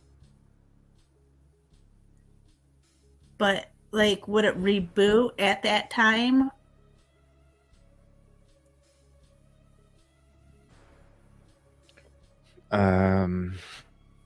Like, they have to know more. Who? The LE? Yeah. Well, yeah, of course they do. They're not going to expose all their cards, but they pointed out who might be the door dasher. Oh, for real. At 2 minutes and 30 seconds. We'll have to try and do you know where this is at in the Grub Truck part, Tracy? Does it say anything about that? Let me see. Wow, there's a lot written in here. Could the guy all in black have been upset for being called creepy? Hold on.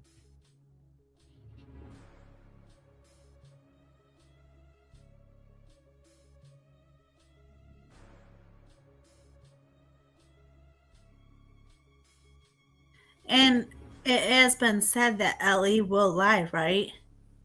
Will the whole court lie, though? They can lie in the press conferences. They can't lie in court, and they can't lie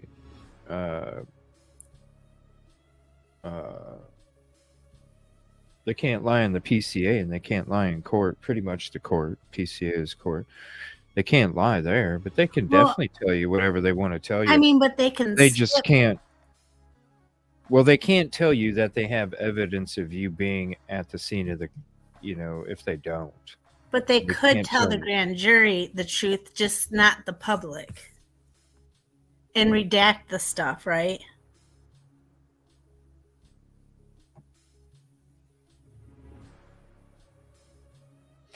Well, yeah.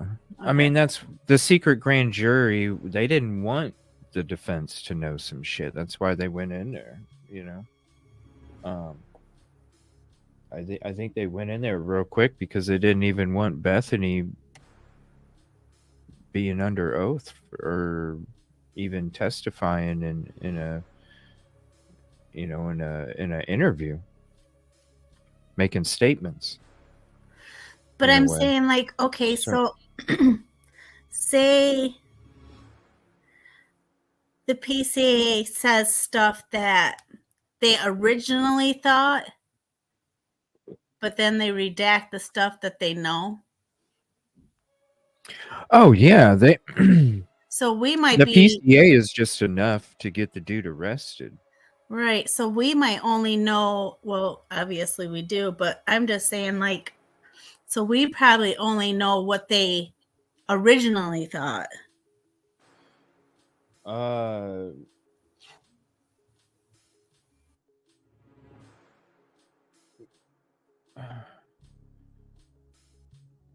They just took basically what. So all they have to do is show opportunity, explain the opportunity, show a link to the crime scene, and show, the events of how it went, right? They just need to throw in a little bit here and there. That's why it almost seems like there's a little bit of bushy eyebrow. There was a little bit of, where the car driving around here and there and here and there. I mean, think about it. If they had even in the PCA, if they had all of those locations where there was surveillance, come on now. Where's the frickin' plate? Especially if you're going in all these cities and shit. I feel like the PCA was just little bits to get the dude arrested. Yeah, the guy was driving all around, because he was. The guy was driving all around all night. Our cameras, even though there's not a plate, and we're not releasing the real picture because we don't care to catch him real quick. Here's the path of how he went. And then the sheath. And that's all they needed. They could have, as far as we know, they could have the bag with the suit and all that shit. But as far as we know, they don't have the weapon. They never stated. They stated they didn't have it. They never were asked about a disposal bag, as far as my knowledge. So they didn't really have to answer that question. They could definitely have like you said, co-defendant. Well, then maybe that's who BK was asking, if that's who was apprehended as well.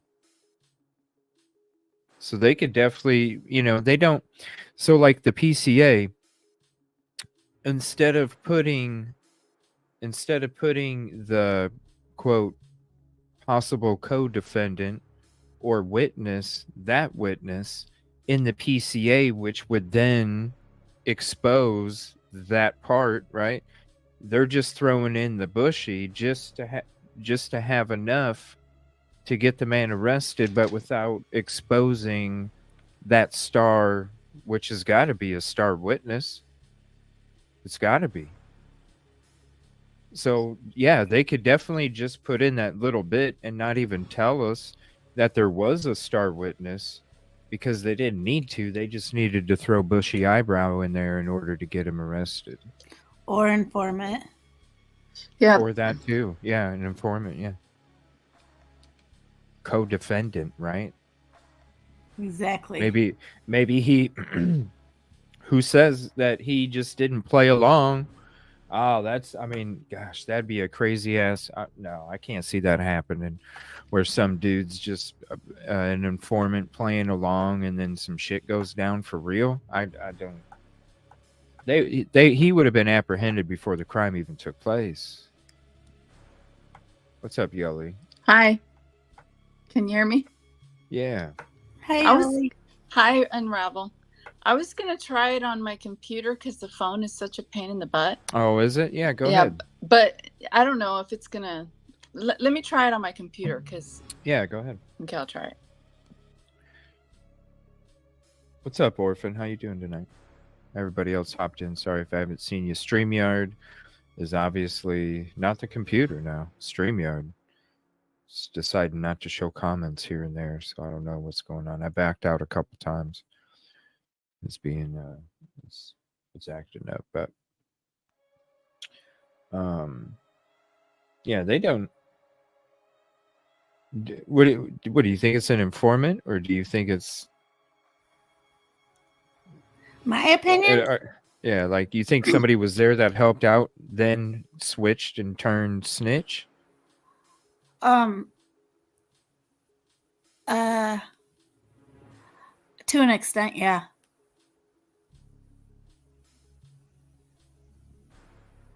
I don't know if they actually knew what they were getting themselves into. I mean, maybe they did. I don't know. Or I don't know. I'm having a little bit of a problem with the whole, but maybe that's not even true because there's nothing written in paper on that. But with them saying that the Wi-Fi went out or something, that kind of gets me. But yeah, I think there's a co-defendant. I'm stuck on it. I've been stuck on that.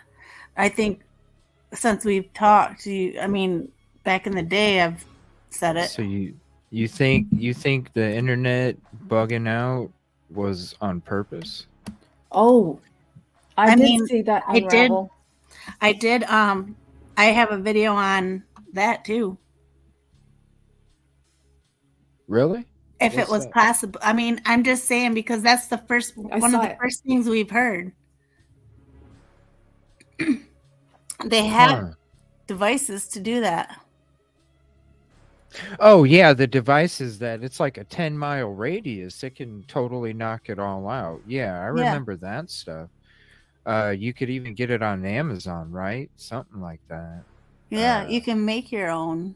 Right. I mean, it's against the law. No, I remember that. Yeah, I remember that. You think that's what took place? Is somebody had made one of them things and just totally knocked out? Wouldn't that knock out like people's homes' Wi-Fi too? Yeah. I thought it was just campus. It was the whole Wi-Fi. I really don't. I thought it was just campus, WSU campus. I'm not sure. Does I anybody just remember know for hearing sure? that. I think it was the campus as well. Yeah, that's what I thought it was WSU's campus security that went down from 11 to 6. Does that sound right? 11 to 6? 11 p.m. to 6 a.m., 11 p.m. to 7 a.m. That's still like suspicious. Yeah. Well, and then yeah. I mean, I was trying to think for something. I don't know. I was thinking about the girls. Like, why didn't they call? And that would make sense if they couldn't even use their phones. well, they were using their phones to message between each other. But that's and talk why I with each asked other. if after it happened. Well, it was from 11 to 7, so it would have been. So if that's what you mean, then I think the call to 911 would have taken place at 8 or 9, right? If they thought they had their phones, or if they, I feel like they were. I mean, and you're talking. No, there's no possible way because 11 p.m. the night before, then Kaylee and Madison wouldn't have been able to place the phone calls to Jack.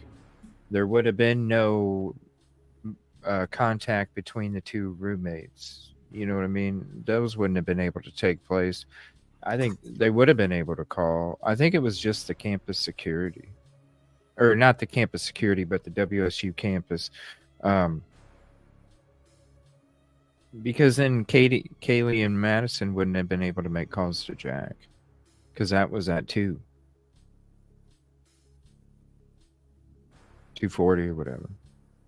You know, that's in that window, so. Right, but but that's what I'm saying is like maybe they tried. Well, I don't know. No, they made calls to Jack's phone.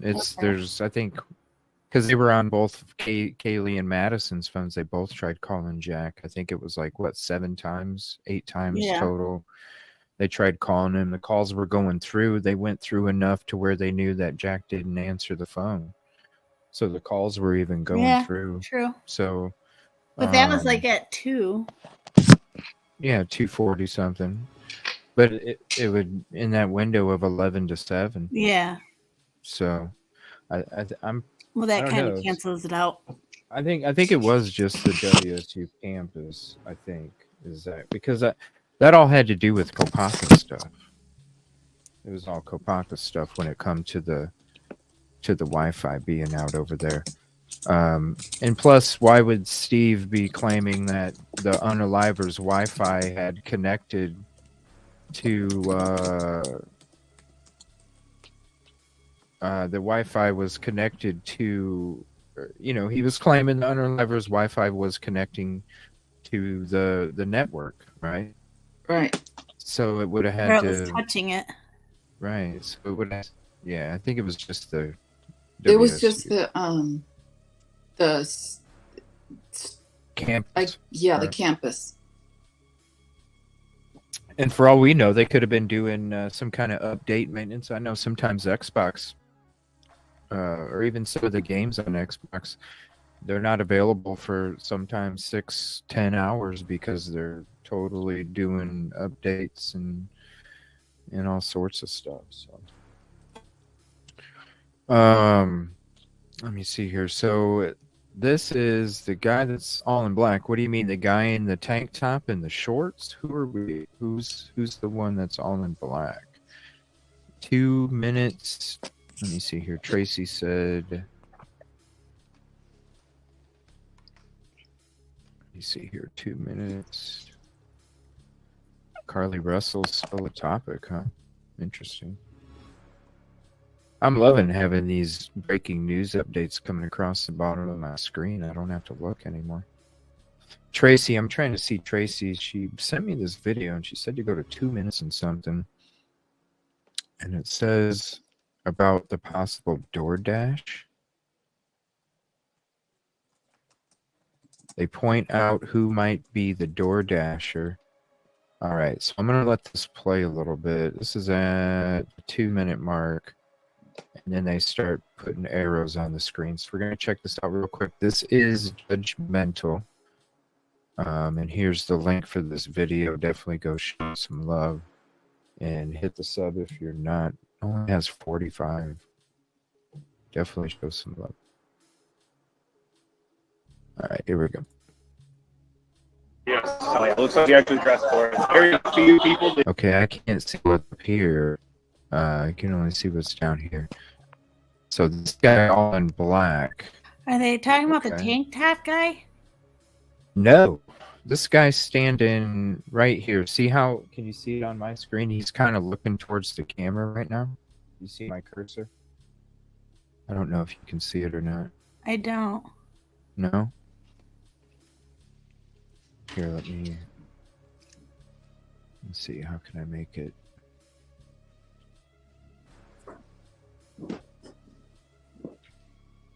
Sorry, it's Windows 11 too, so I'm loving Windows. I have heard a lot of crappy things about Windows 11, and honestly, I'm kind of digging it. It's just from going from 10 to 11, there's a little bit of things that are different. So I'll have to search how to get to the display and change my cursor size. So there's a guy. See the guy with the white stripe and then the number 8 Kobe jersey? But in between that, I see the in between, okay, standing behind the girl that's wearing like a tan zip up with some blue jeans and white shoes. There's a guy all in black. It looks like he has his hoodie up and he's looking towards the camera. Okay, so that's who they want us to look at. I'm gonna back it up. He's actually coming from back there. Let me rewind it even more. Hold on. Order 72. Thank you. Thank you. Hell yeah. Hell yeah. What number are you? That's 69. Go. Dude, I fucking worked so bad this summer.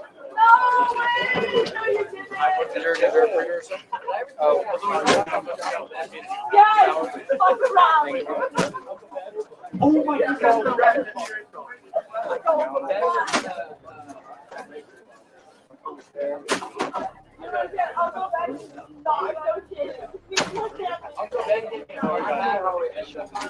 God, I don't have I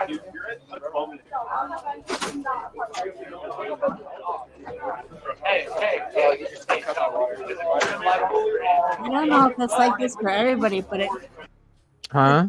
I don't know if this is for everybody, but I hear the background, but I don't really see too much movement, like it's freezing up or something. Yeah, I'm getting the same thing. I hear like a lot of talking, but it's not moving. It's like stuck or something. Oh, really? Oh, wait, maybe there it goes.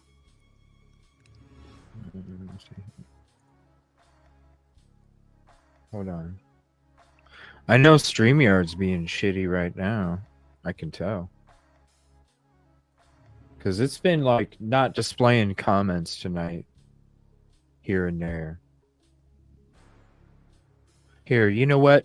Let me hold this. Let me restart StreamYard here again. Hold on 1 second. I'll be right back. Let me restart StreamYard here.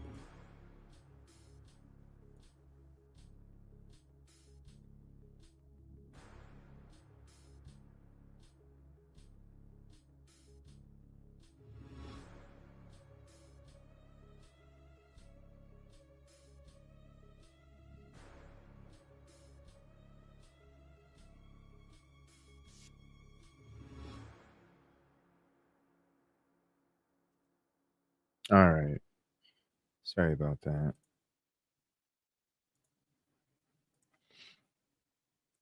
Okay, let me get back. Damn, that seems loud as hell. All right.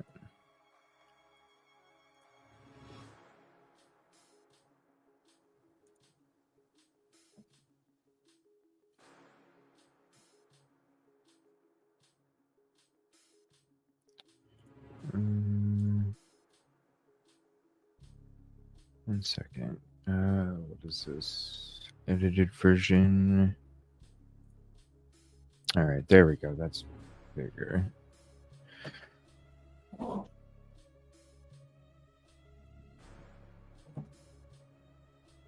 Yeah, StreamYard still. Let me know if you see it moving. You see it moving now? Yeah, it just started. Oh. Is it moving? It started to move, but then it froze. Like, there's like a delay or something. Like it freezes up.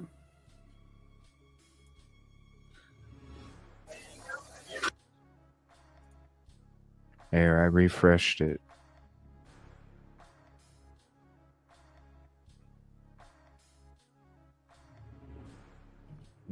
Hold on.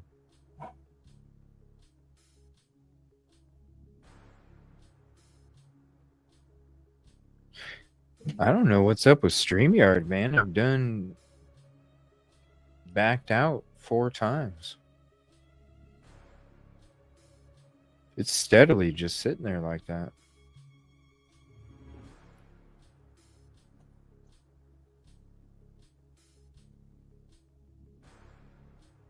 Hold on 1 second.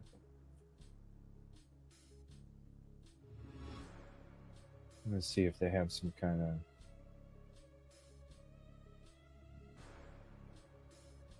like somewhere I can go to figure out. It's still not. Let's see here.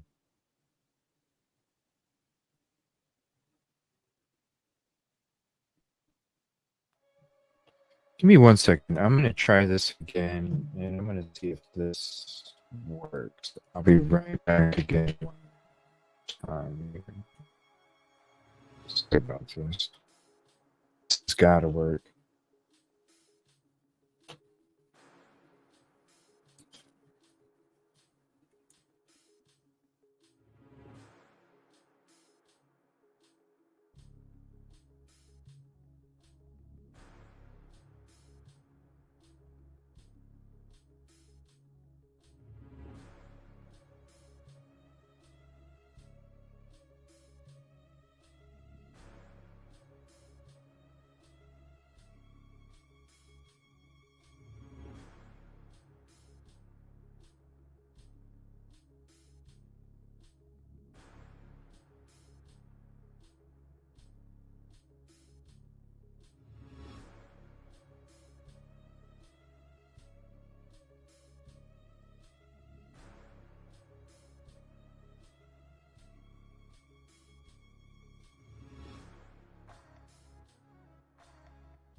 All right. Hopefully this is better.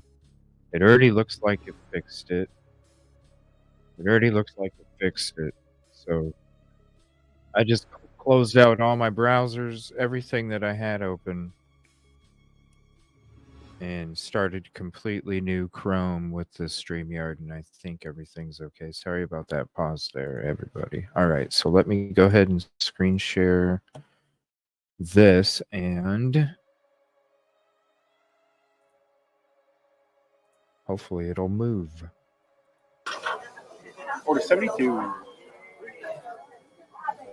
Thank you. Thank you. Yeah, that's a lot better. A lot better? Hell yeah. Hell yeah. What number are you guys? 69. Go.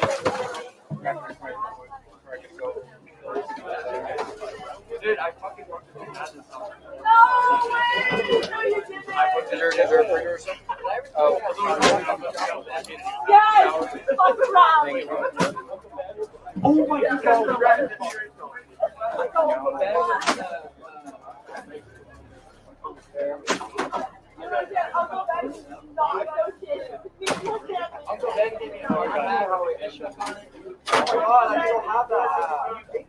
Yeah, dude, you're at 12 minutes. Hey, you just can't cut water.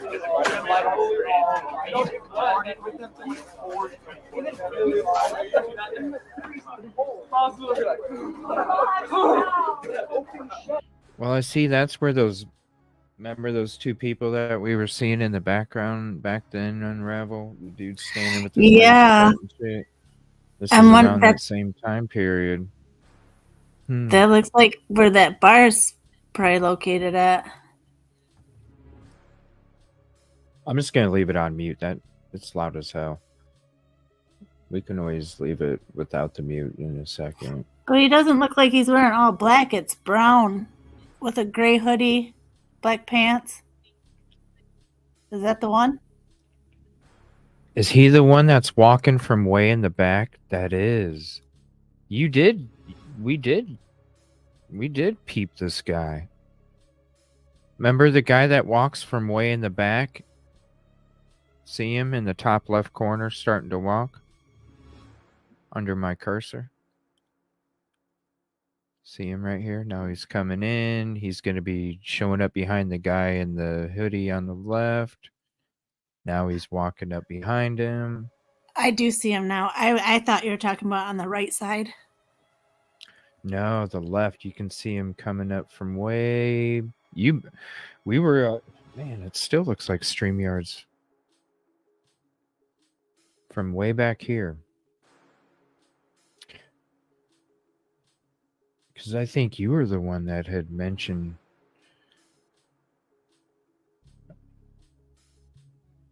when we did that deep dive about this guy. It'll be coming up here in a minute.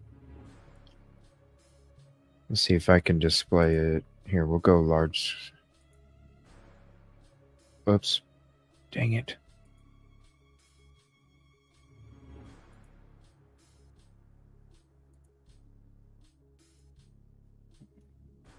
All right, I'll rewind it with the zoom in on it. Without our faces there.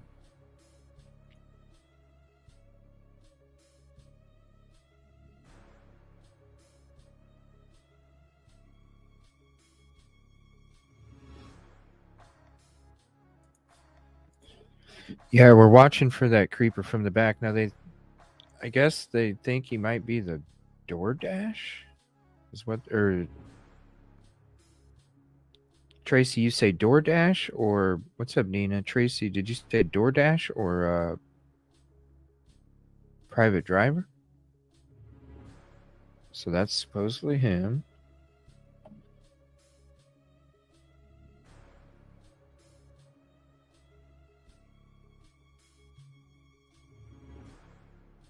Okay, so he looks to the left, looks to the right. Now he's on the right side. He walks around.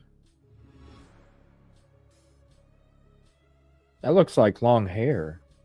That don't... No, this guy. He was with there's that skinny guy comes in after him and orders. I know who that is. Yeah, look, No, I mean, he's got I don't know hair. who it is. Yeah. Okay, so now we're supposed to look at this arrow. He's not there yet? Okay. The skinny That's guy. that skinny guy in the orange or something, or brown jacket. Orange. Right. Yeah, he was always acting real freaking weird. They just stood in the back. Yeah. They just look like they're shy. And then, yeah, because those are the guys that when they came up to get their food, he kind of walked up, got his food first, turned around, walked around, and then the other guy went to go get his food, and then he turned around, and the skinny guy did like a weird turnaround and shit after they got their food, right? Those are those guys? because I think he's felt uncomfortable. Yeah, he did like the weird turnaround and shit. Like it was like, whoa, what the hell, bro? Like Okay, you forgot something. Yeah, right. I mean, just awkward as shit. I remember that. Okay. We'll probably see it in this video. Okay.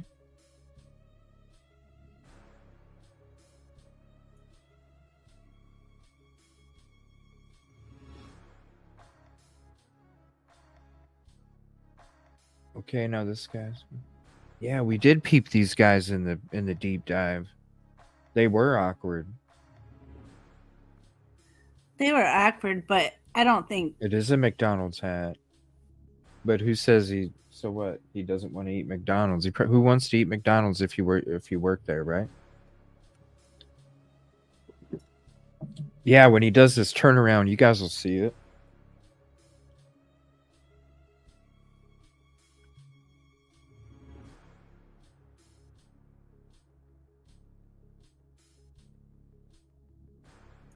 Says he gets in a white car once they part ways with the food. I wonder if that's the white car. Oh shit. Unravel, when did that white car come in through? Around this time?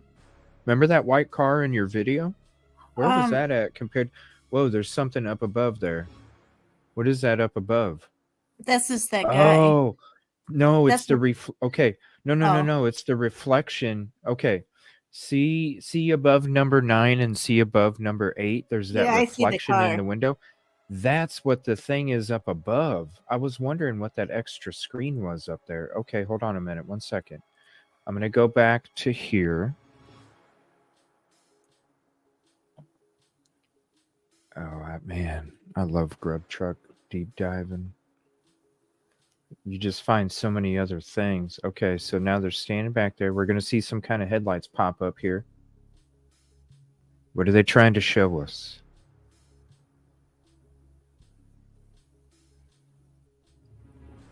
If I remember correctly, those tail lights look like the tail lights of the person that picked the girls up. If I remember correctly.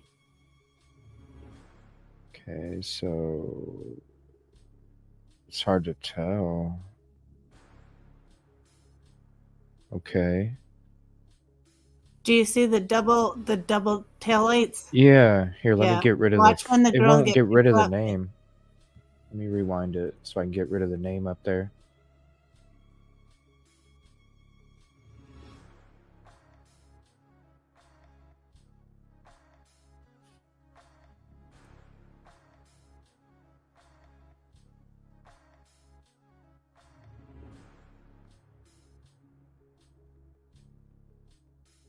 Okay, so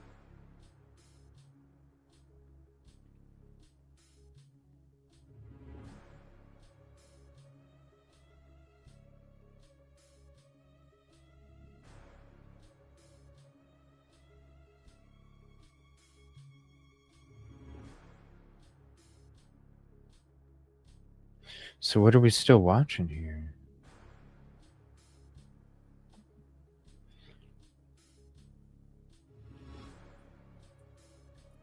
Sorry, I'll get to you guys' chat here in a second. I have to have this on full screen when I'm doing it, and I'm only working off of one. So if I want to do some diving and shit, I gotta... Here, let me get my phone up and get the YouTube feed up here. 1 second. Okay, they're still standing there. What are we?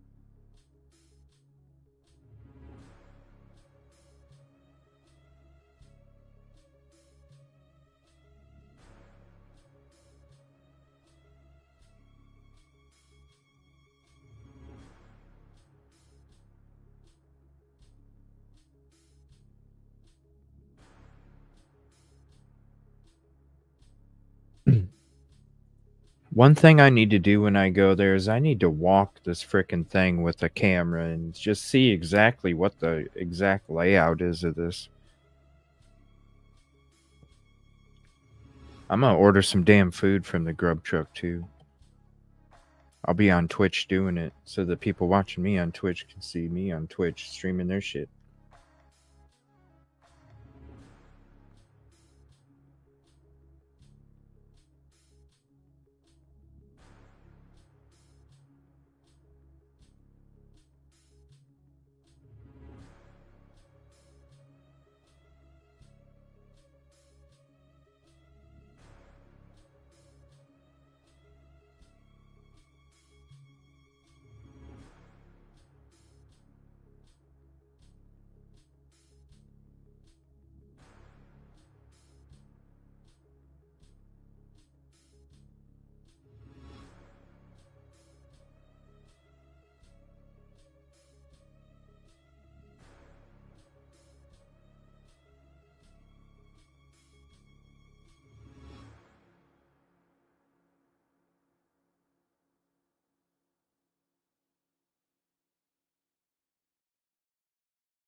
I mean, they're still standing there. Why is it still circled?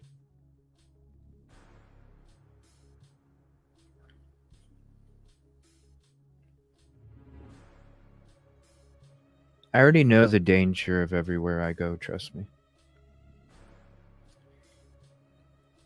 There's a lot more danger than you guys even know about, so trust me, I already know about it.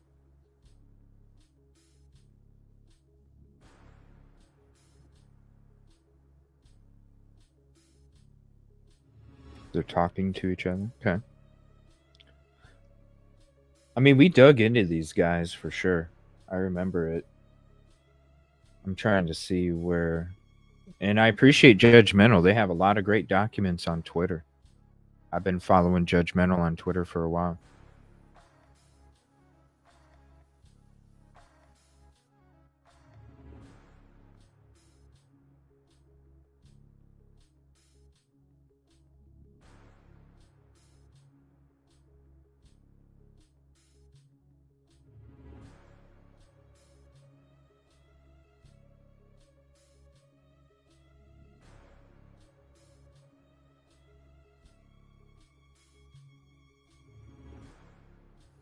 Here comes those other ones.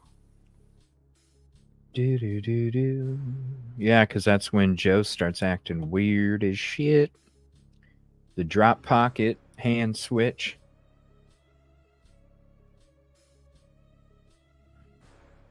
And I'm sure the mac and cheese will be Now, superb. Watch the two dudes. Oh, well, I forgot. The one dude pops something in his mouth and offers the other one something.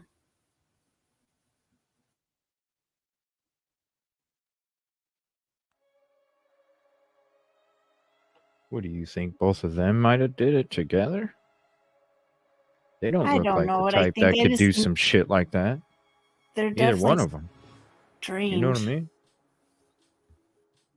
Either one of them look like they'd be able to do some shit like that, even if they did it together. They're just missing the one stooge.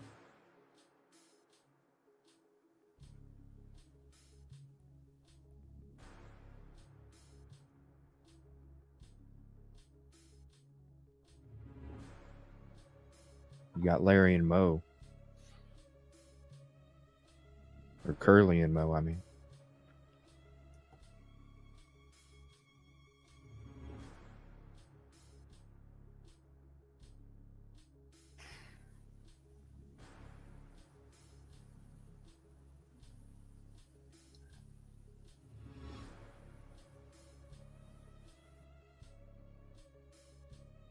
I'm going to make a K-cup real quick. I'm going to keep it going, but I'm going to make a K-cup here.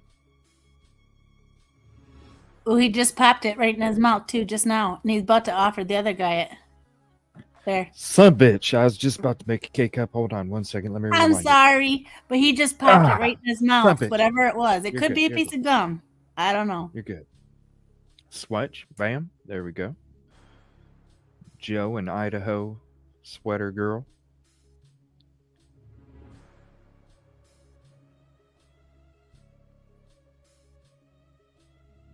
I'm loving my new music. I'm sorry. It just, he really just did it. Watch when he comes walking around. Right here. Those two dudes. He right there. Pops in his mouth. Did you see it? Number 8? No. No. Wait, which dude? Those two The ones two in that the linger. way back? The way in the linger way back? ones. How in the hell can you tell somebody popped something in their No, mouth? he's not way back. Oh, you want big screen? It's You the want big ones that screen? see the Nike where the hoodie pointer is? with the razorback? No?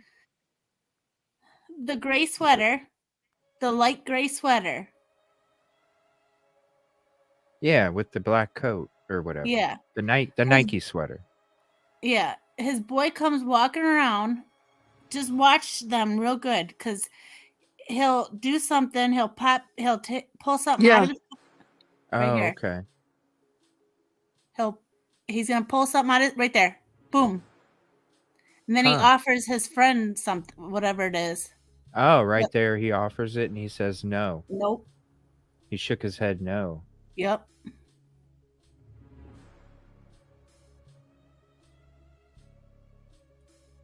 A Scooby snack.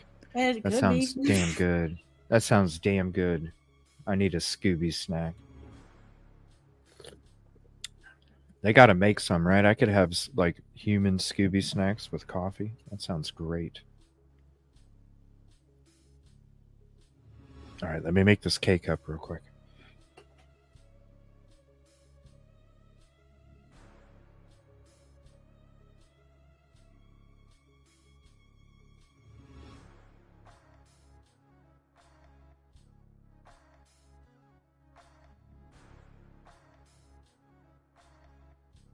In a minute, see, right now he's going to be looking at that one, the taller one's looking at the camera, and he points it out to his friend.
Terry.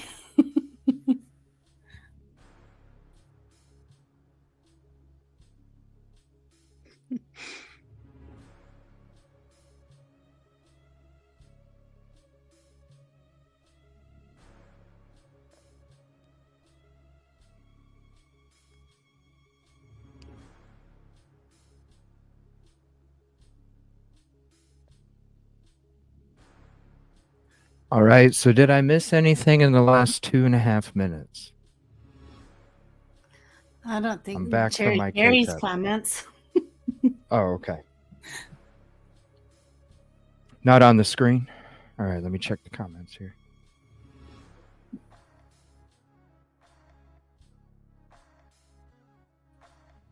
Let me see here. What's up, Katrina?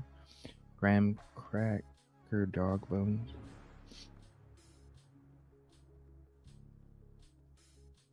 What's up, Kevin? Yeah, I muted the Grub Truck. Good night, Wandering. Let me see here. Yeah, I muted the Grub Truck because it's pretty loud and we don't really need to listen. We're just watching these two fellows here. Nina, what's up? Yeah, they got to make some kind of Scooby snacks, like a donut stick or something. Go with the coffee.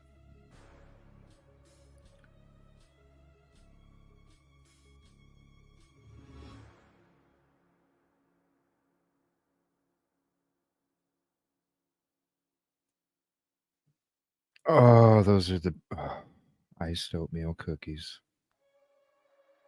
Throw some raisins in there too. You're creepy.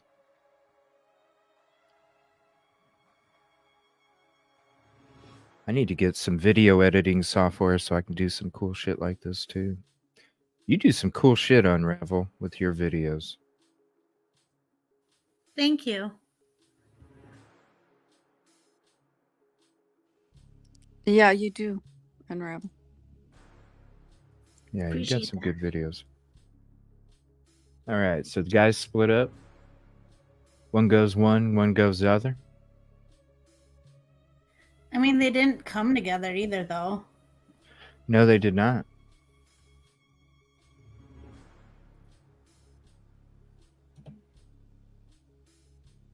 Rewind it just a little bit. And then watch how this dude, again, does that weird-ass spin around thing.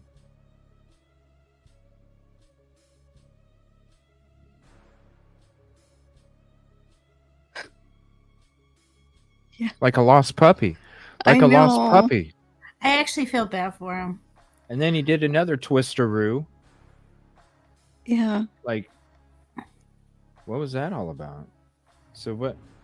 He just All right. feels uncomfortable. Yeah. White car seems to pick vans up.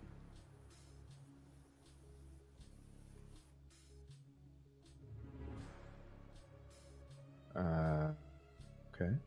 Was the guy wearing Vans? White car seems to, I don't know.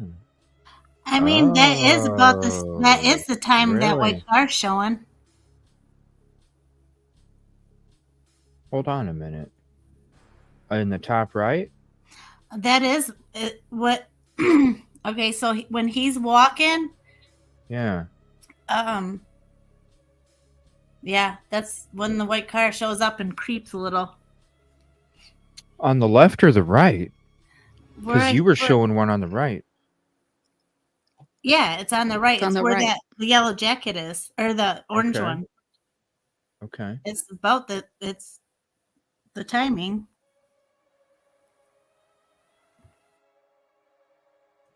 Yeah, there's a car reflection. There's a car reflection again. Yeah, that car right there is the one that picks the girls up. That's sitting there. Yeah. That's the one they get into. But when the guy with the orange jacket walks off to the right, that white car is there.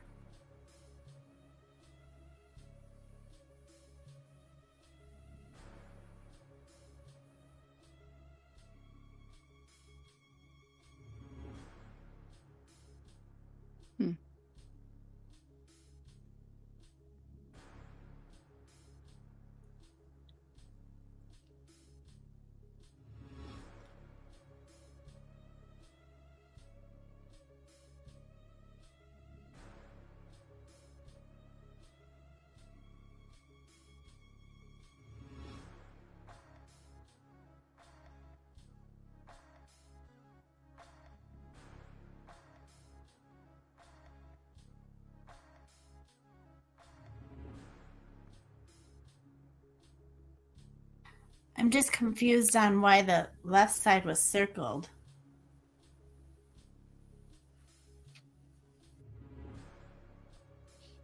Yeah, because if that's the girl's car that was picking him up, well, then he just walked by it. I don't. What is what am I He missing? wasn't the driver. What am I missing?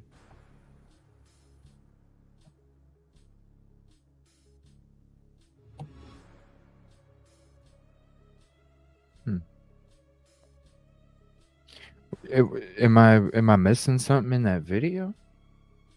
Sorry to hear about that, Stardust. I don't think he's a. So he would be the DoorDash driver? Is what they were saying? Oh, well, I don't know. Hold on. Edited version. Says case, let's think out loud if he wasn't the sole perp or whether he had help or even if he is innocent and others were involved when investigating a case. Ellie always looks into the last couple people to see the victims alive. DoorDash drivers' vans, footprints, and targeted white sedans were all mentioned. Going back to the last footage recorded, 2 males can be seen entering the area from 2 different directions, and they seem to avoid each other purposely. Wills initially in camera shot only to regroup in the background while waiting for their orders. Just before the hookup, a white sedan can be seen in the reflection of the windows. One of the males is donning a pair of Vans, and it seems he works for McDonald's, while the other male is dressed in black. They both seem to stand in the background and converse for a while until their food is ready. Upon the man dressed all in black collecting his food, one of the girls seems to say to him, "You look creepy." Then a man then goes back to Vans, and Vans collects his food and sort of returns to his colleague in an awkward, confused-like fashion. Then they both part ways, seemingly purposely in opposite directions. And the fella with the Vans and McDonald's hat, skinny guy, curly guy, seems to throw his unopened meal into the bin before possibly getting picked up by a white sedan. He threw his food away? Which one threw his food away? What? The tall, skinny dude with the McDonald's hat. The awkward one that did that weird spin around. We're going to watch that again. It says, could the guy all in black have been upset for being called creepy? Could he have known the girls or even followed them home? Could Vans be his accomplice and used his McDonald's uniform as a tactic to approach 1122 as a DD driver? Oh, Was dear. a DD actually ordered in the first place, or could he have the meal at the Grub Truck been used as a ruse to knock on 120? That's why I always said that the decoy, the DD was like a decoy to get in the property without having to break in. Okay, so if he did throw that food away, it would be a different thing now.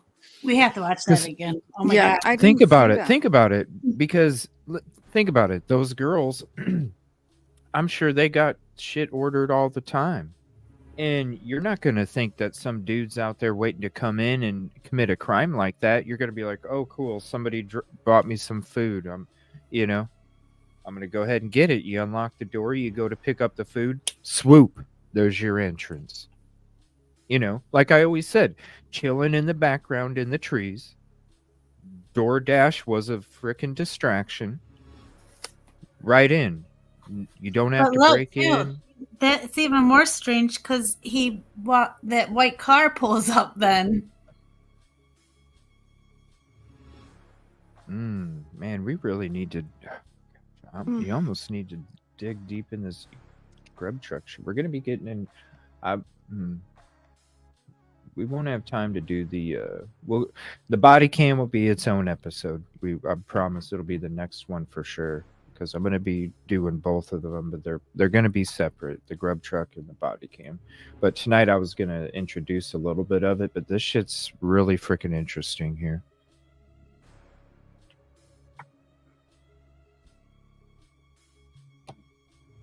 And that was so awkward what he did. He walked back and made a turn.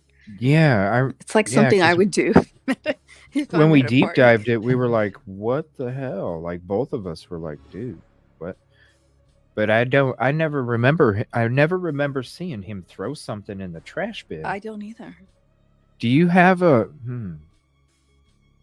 You should do a zoomed in version of this, Unravel. Just I have one. You do? What video is it? Can you send me the link in Discord? Wait, did I actually And I'll play it? Yeah, I can't remember if I finished it or not. Hold on. Yeah, I will. Yeah. You want it Send in me the Discord? link if you can. Yeah, if you can. Discord's cool now with this new computer. Okay. Yeah, because then I want to see if this... Does he really...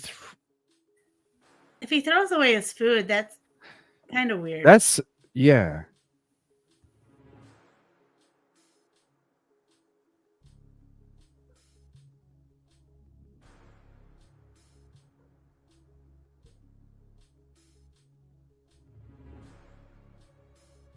But then why would Steve say they didn't have to go upstairs if he was upset about the creepy comment?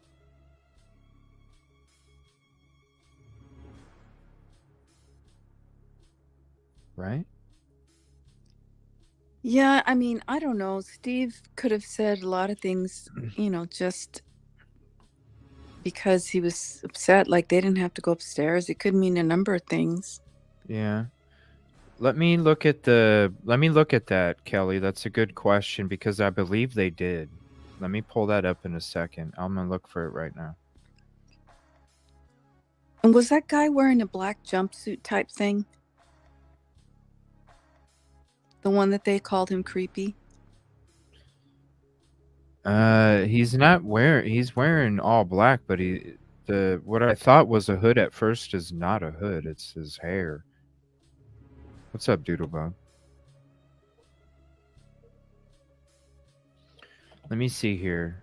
2 surviving, private party driver. Let me see. Whoa. What?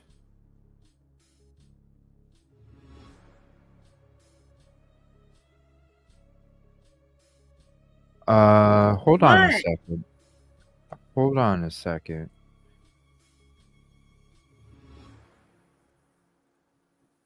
Okay. This is... Who's we not might have the... to... Right. We might have to go to a press conference because I thought they said it on here, but I'm thinking maybe it was a press conference and maybe I'm just not thinking... Maybe I'm just thinking that it was mentioned and it wasn't. Come on, StreamYard. Dude. I really need to look at another program. Well, it says... Here we go. Who is not to be involved, believed to be involved, right? So this is a good question, Kelly. Let me put this back up there.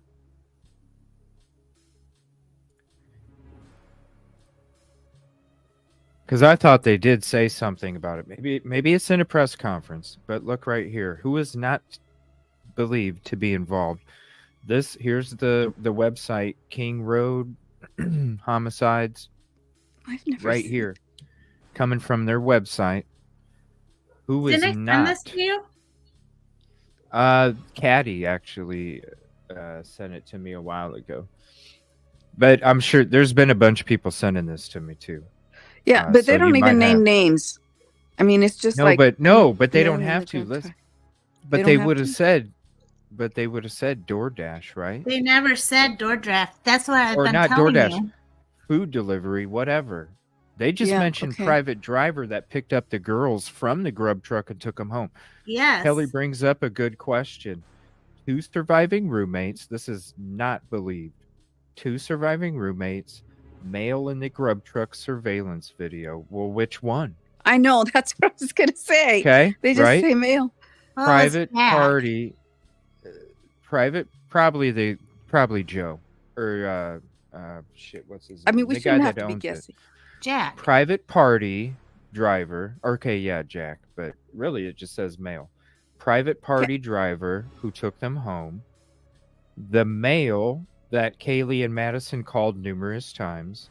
Any individual at the residence when 911 was called. So they're saying all of the approximate 12 people in the parking lot. No. Any individual on the lease who moved out of the residence before the school year started and was not present at the time of the incident. The male or his friend who was thought to be a possible stalker in the parking lot of a local business in October 2021, which is what we heard from News Nation. They interviewed that shop. That's where he said, yeah, she said she had a stalker. The female associate professor, that was from a TikTok. That's obviously not true. There is no mention of any kind of food delivery driver. Is that the co-defendant? Is that the frickin' co-defendant? It's possible. Is the frickin' food delivery driver really was the decoy? What this video saying? Was the food delivery really a decoy, quote, co-defendant? I didn't go in there and do it, but I was there and I helped.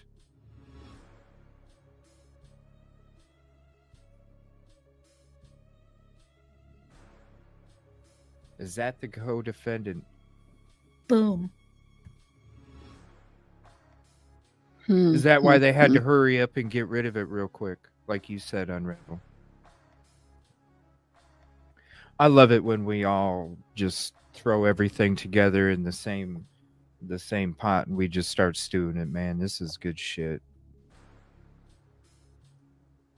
You know, in the press conference, I don't remember they said that the DoorDash driver was eliminated. I remember they said that I thought they did in the No, they never did. I think they said they spoke to the spoke? DoorDash driver. That's all. And that something about we've already spoken to the DoorDash driver, but it wasn't contacted us.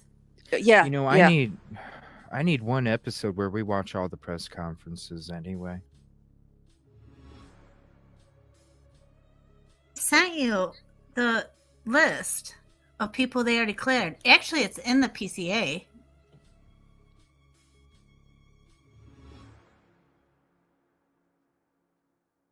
Let me see something here.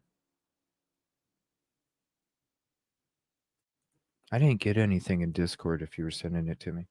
Let me see if this guy throws garbage away here real quick. And I'll have to get into my I'm email. working on that right now. Let me know what page on the PCA it states that, and I'll get it brought up here too. I apologize. I don't have my usual bookmarks. I'll have all that stuff done tomorrow. I'm used to just having my bookmarks and clicking on the cases stuff. Let me see. Let me go ahead and play this. Let's see if he throws it away. I'm going to pull up the PCA as well here.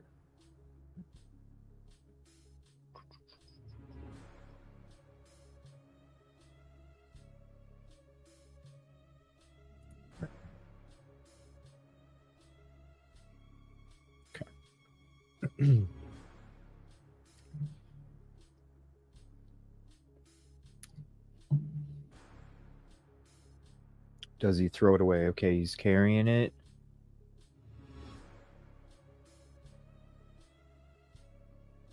I can't tell. It certainly doesn't look like he's carrying anything as he's walking away, but your eyes can lie to you. I'm doing a close-up now. I just can't tell. Here, let me pause this real quick. I'll rewind and get rid of us on the screen so it goes full screen for you guys. Hold on. All right, full screen.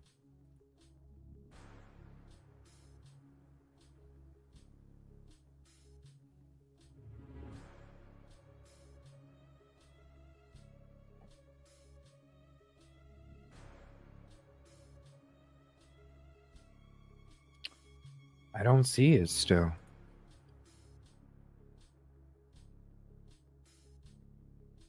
I don't see it still, so.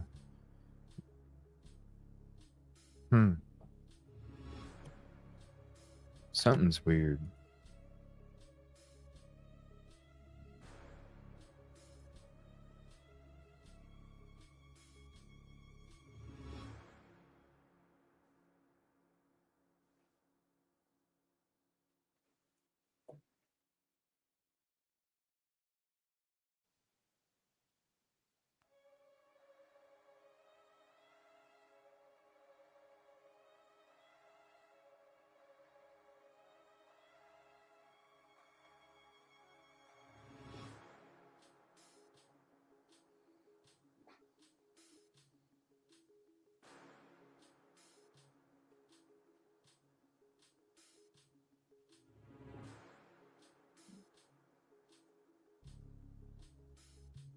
The E-rumor as the...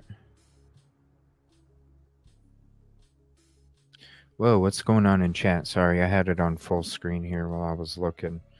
Let me see here. Yeah, don't dive. That's what it was pointing out a minute ago. You're creepy. That is where that came from. Let me see here. Funny how we stopped talking about DoorDash after someone said it was Eve was the journey. It's a true distraction. Confetti. If you have any info you want to share for the show, go ahead and send it to these links, please.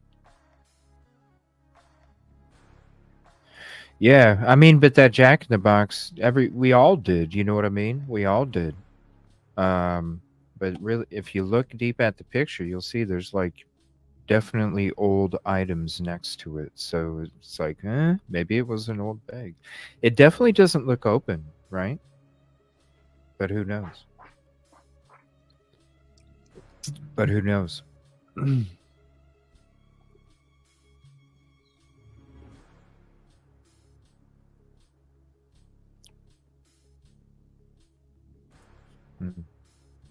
So did you have a video Unravel, or are you making one right now? I was making one right now, but I might have to tweak it a little. I really don't think you're going to be able to see him throw it away if he did. It's hard for it is. It's hard to. I mean, I'll get it on full screen for you guys again. It's hard for. I can't tell. I definitely can't tell. See, he has it in his hand. Right. He does have it in his hand, but there is a trash can right. Where is it? Where that red hat guy is. See, it almost it does. It looked like. Go ahead. To me, it looked like but your eyes can deceive you though, because you're looking for it not to be in his hand, and it looks to me like he puts his hand in his pocket. That's what it looked like to me too. To it you looked too? Like he just yes. That's what I was gonna say. Is that he walked by, and it looked like he put his hand in his pocket. Okay. So if he was holding that, I don't think he would. And he wasn't eating it on the way, meaning he could have eaten it and then thrown away the box. I don't know. Let me go slow motion. Since it's on mute anyway, it ain't gonna be like. It'll be all right. So let's rewind it a little bit. Let me see here. Where was it at? Let's go right. Okay. We'll go right there. 16 minutes.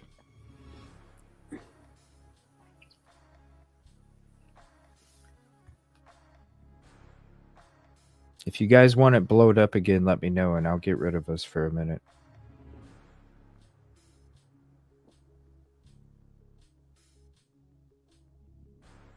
See, you see his right hand moving still. Now it looks like I don't see his left hand moving. I don't see his left hand move. Okay, look hold at on. the bottom one. Let's get into some light. We got to see a hand moving in that light. Look at the bottom right. Yeah. The what? The bottom right? The bottom right. Okay. He's walking through there. The bottom right. All right. It's closer to the trash can. Shout out Judgmental. Thank you for your content, your hard work, and your efforts. appreciate you. See, he's walking on the bottom to the trash can. Well, it doesn't show any more of it down here. I just sent it to you on Discord. Okay, hold on. Well, this is some good shit tonight. Thank you, guys. Which one? The one I got 2 of them. Both of them? It's this. Yeah. Same one. Okay. Yeah. All right. How do I? Let's see. Full screen. Can I share it? Let me see. Hold on. I have to download it here. Download. Give me 1 second.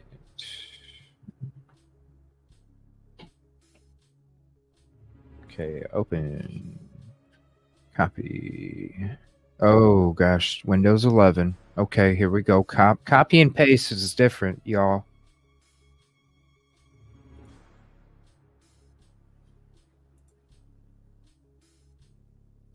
But I'm digging it. I am digging it. I don't know. I'm maybe a lot of people don't like it. I'm digging it.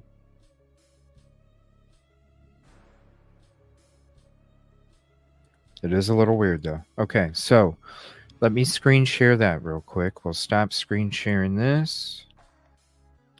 Let me see here. Let's go to video file.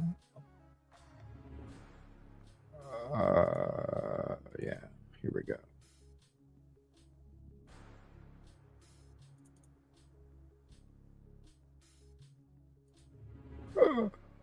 There it is.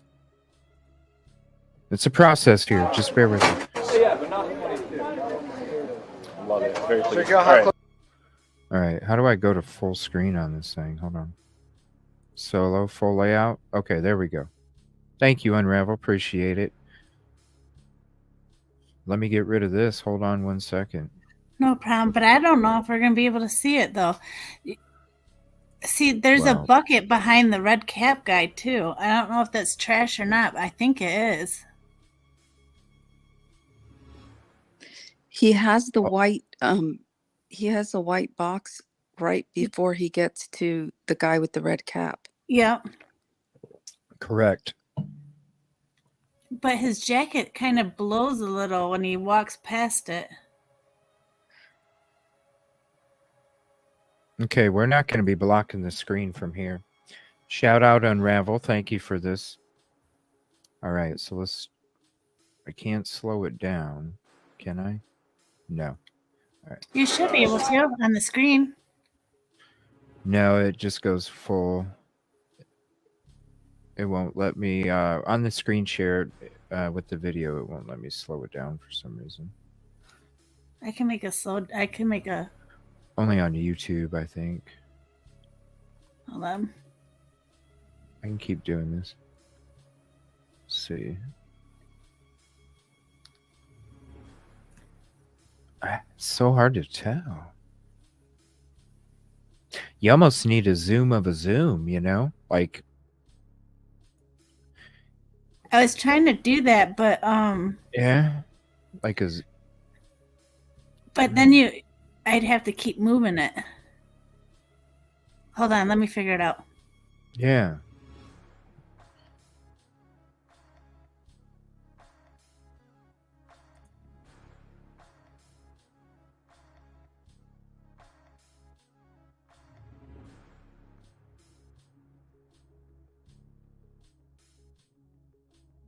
What's up, everybody? Thank you for hopping in. What's up, Oh Snap? Sorry. When I'm doing this diving, I have to have the full screen on myself, so I apologize. But we'll be having those upgrades coming soon, trust me. I'm going to have a few monitors to be able to kind of navigate everything at the same time. It's going to be more effective. Got a new computer today. Already making changes when it comes to how quick everything is, how fluid. That's why we got more coming. Thank you so much. I appreciate you guys' support. And it really is fully funded. I live by myself. I have no other incomes coming into this home. It really is a fully funded show. That ain't no bullshit. I don't have other incomes coming in. So I really appreciate you guys, whether it's hanging out, not typing in chat, hanging out, typing in chat, little super stickers, super chats, or any of the Venmos or Cash Apps. I totally appreciate them all. I appreciate it. Even the people that just hang out and don't chat, I totally appreciate your support. What's up, R-Rip? How you doing tonight?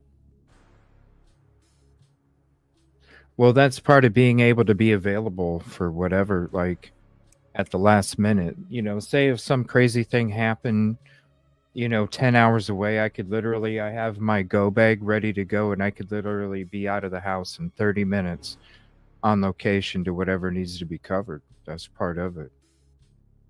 I take my breaks, I do my shows in the studio, and then I make my trips. But I still do my shows. I'm just in between trips right now, dealing with the house fire and shit. Wait until all that stuff settles down, and I figured, by the way, I won't be streaming tomorrow morning. There's more stuff that they're going to be doing and shit, so I'll be busy with that in the morning. But I'll also, during that, I'll be able to do my updates on the computer to have everything transferred, everything good to go for tomorrow night's show, and I'll have all my bookmarks back. It's going to be even quicker tomorrow night, so. Yeah, I just don't, it's hard to tell on this video here.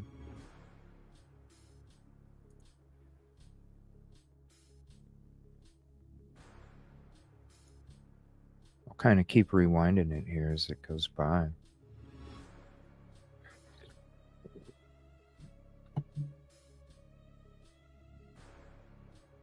What's up, VR?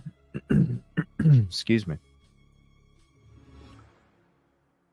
Watched it in a VR headset. Damn, I bet that's badass. I need to get me some VR games. I need to get me VR golf. That's what I need. So even if it's cold as shit, I can still be hitting them links, baby. And getting that good exercise too, because you swing that golf club. That's good. That's good core shit,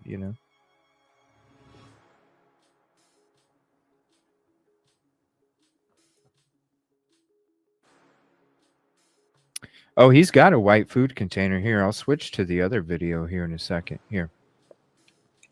Let me see. Let me stop screen sharing this. And I will show you. You can see the white container. Watch.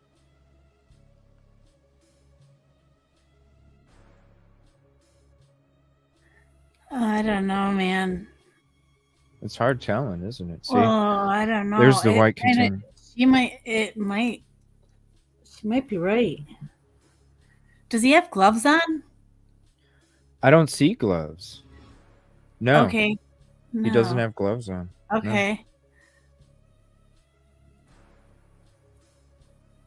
No. Yeah. I don't. It's weird because hold on. I'll send it.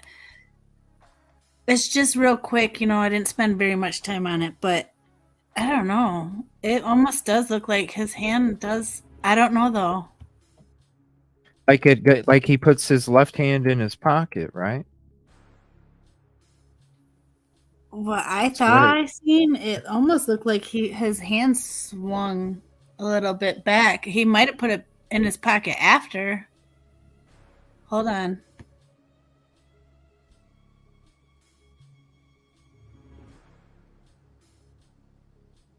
What's up, HS? It definitely is hard to see.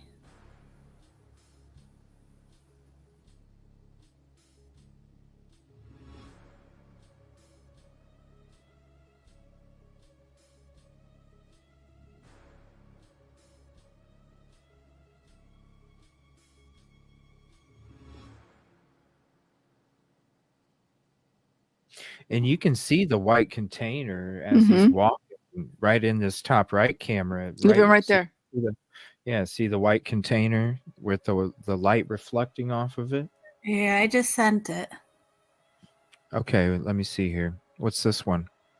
That's the same thing, but I zoomed up on it in different spots. I don't know how it's going to be. It was real quick. All right, we're good.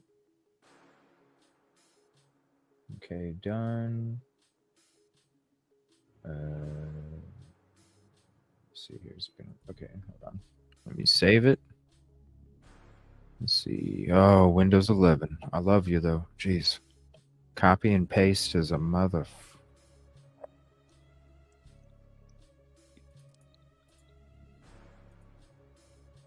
Tracy Dane, that's kind of what I'm seeing, but I don't. It's kind of hard because it does blur a little bit, and there's a little bit of pixelation. All right, let's go to that. Let me see here. Video file project.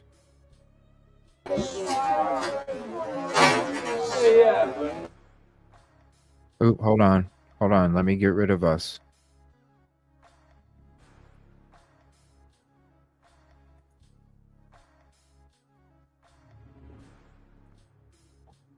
All right. Will it keep replaying over and over? Good zoom. Thank you.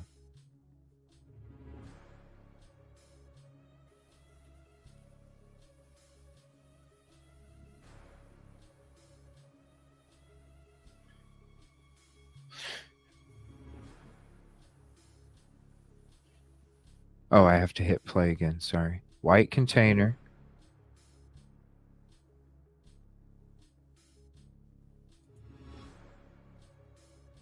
You see where I thought it was a black. Look, you don't even see his arm swing. White container.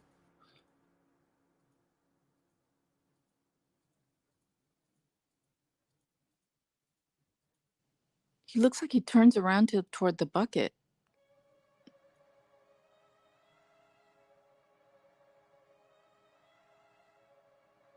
So there's the white container. Right. Well, it don't show my cursor on here.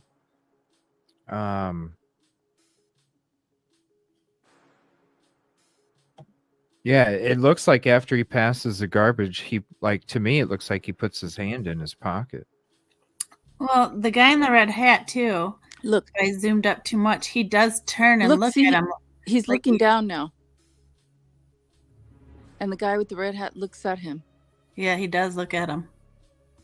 See, he turns. Like he heard a noise or something. It looks like he may have dumped it there. All right, let me keep that one up. I'm going to switch because I can keep 2 of these up, but I can only play 1. Let me switch back to this one.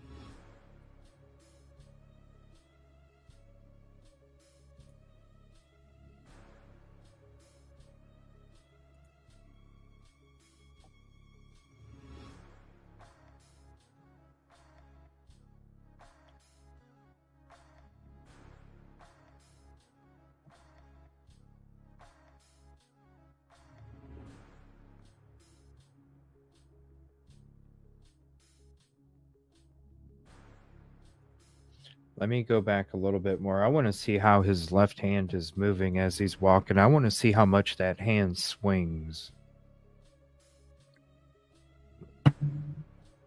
I actually think I seen it swing once, but it's pixelated too. So you think by him throwing it away made the guy with the red and white hat look at him? I don't know if he does turn, the red and white hat turns. I don't know if it's because he's behind him and when you kind of just want to see what someone's doing, or if he heard it hit the can, he's like, what? You know what I mean? If you zoom up a little bit, not too much, you can see the red hat turn and look. And it looks like the red hat's looking down a little bit. Like possibly something was thrown out and he looked down to see. So he just got his food. Why would he be throwing it out? I know. I would eat the damn mac and cheese. Shit. Right? You know, that sounds good as hell. Offer it to somebody if you're not going to eat it. Right? Especially So here we Grub go. Truck. Shit's $12.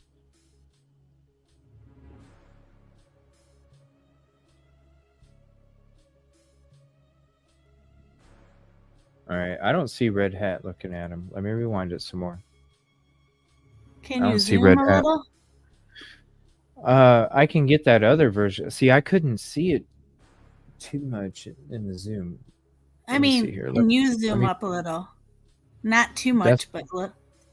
This is full Here, I'll try. screen, and I can.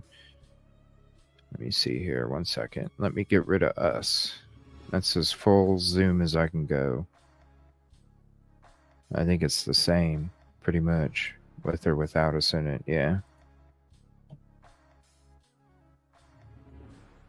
All right. Let me look at it, the left hand swings. I want to see how much it swings, and then I'm going to watch that Red Hat, and then I'm going to watch the zoomed in version after that.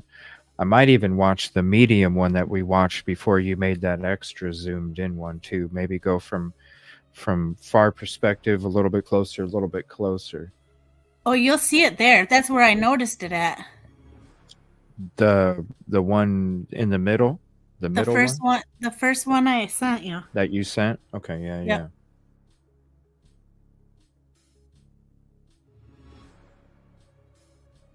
That's right, Kelly, for $12.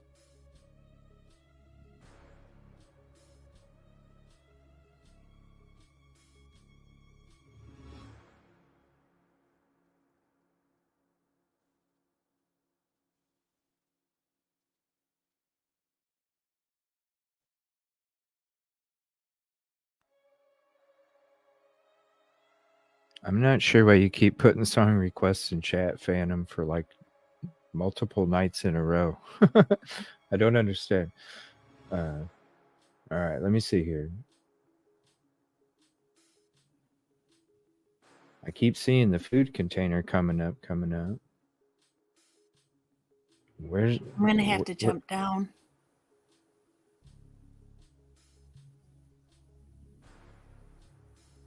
Okay, now he turns his head. Now I see him turn his head. So he turns his head. Maybe he just saw him out of the corner of his eye. Possibly.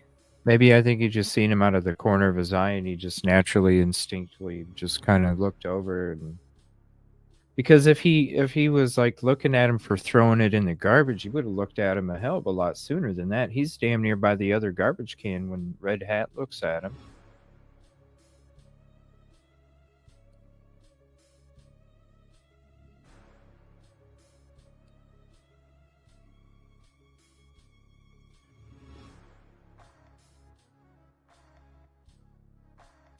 See, he's still looking forward.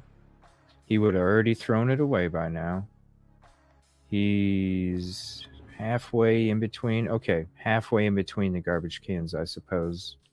And then right at the other one. Just glances over real quick. And I'm in slow motion too. I'm in 0.25 YouTube speed. And he barely even glanced.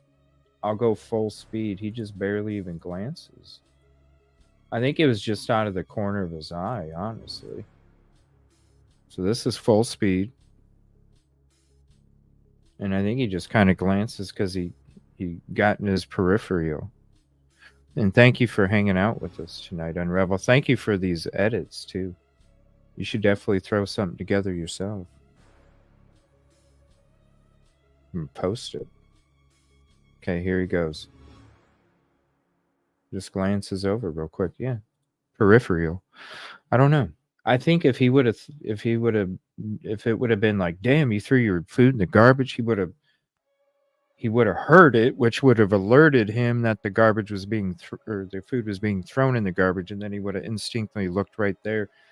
I think it was just peripheral.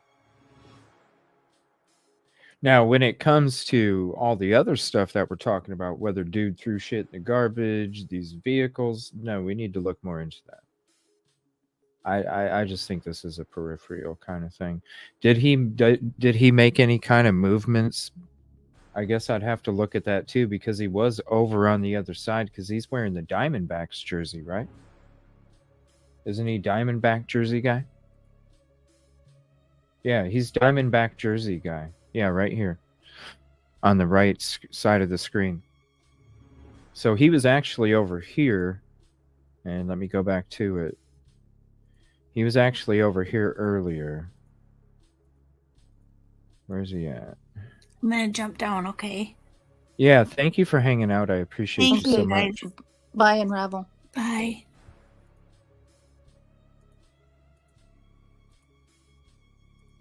I seen him somewhere. Shit, where was he at? Because he was standing there with number 9 and all. Yeah, there he is, right there in the background. So I'm wondering if he like looked at them two guys kind of weird. That's what I want to look at now. But I don't. I just think it was peripheral, in my opinion. Why he looked over there. Now it definitely looks like the other dude. We can watch the zoomed in version here again. Definitely looks like this other dude. Hold on, let me get rid of us real quick.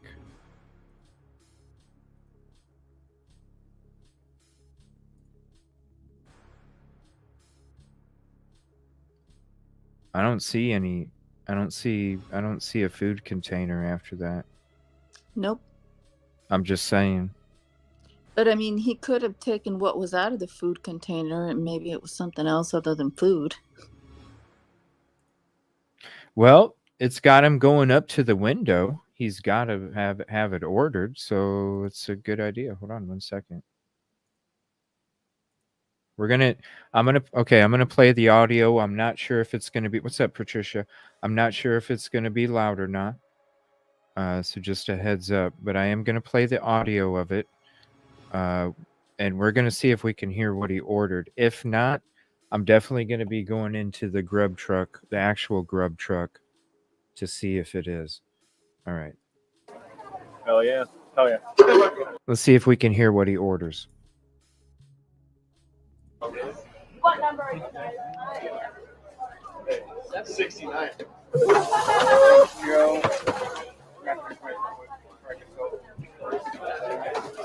Dude, I fucking had this on. No way! No, you didn't. Is there a printer or something? Oh. Yes! Fuck around! Oh my god!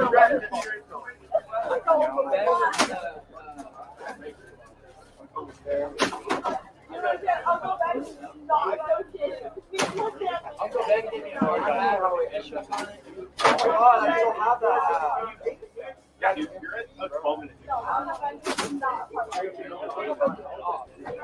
Hey, you just can't cut out water.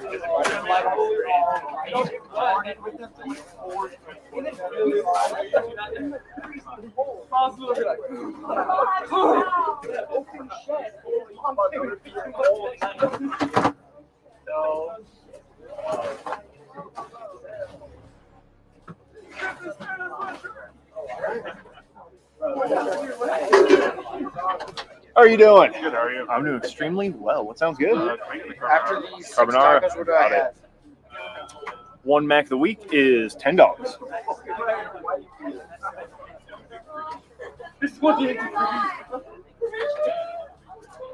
Cubic root score? Awesome. Thank you. Staying pretty warm? Yes. Oh yeah, looks like you actually dressed for it. Very few people do. We're 73. Absolutely. Woo. Wife beaters. Grown up, I always heard them called muscle shirts. Do me a favor, everybody. Instead of us rewatching the Grub Truck that we did before the deep dive, would you just rather me and her start rewatching it from the beginning fresh? I'll put up a poll in chat so you guys can let me know, and then I'll check it at the end of the show. And Yolie, if you're available, I know you're busy, but if you are available for for any of them if you'd like to be a part of it too.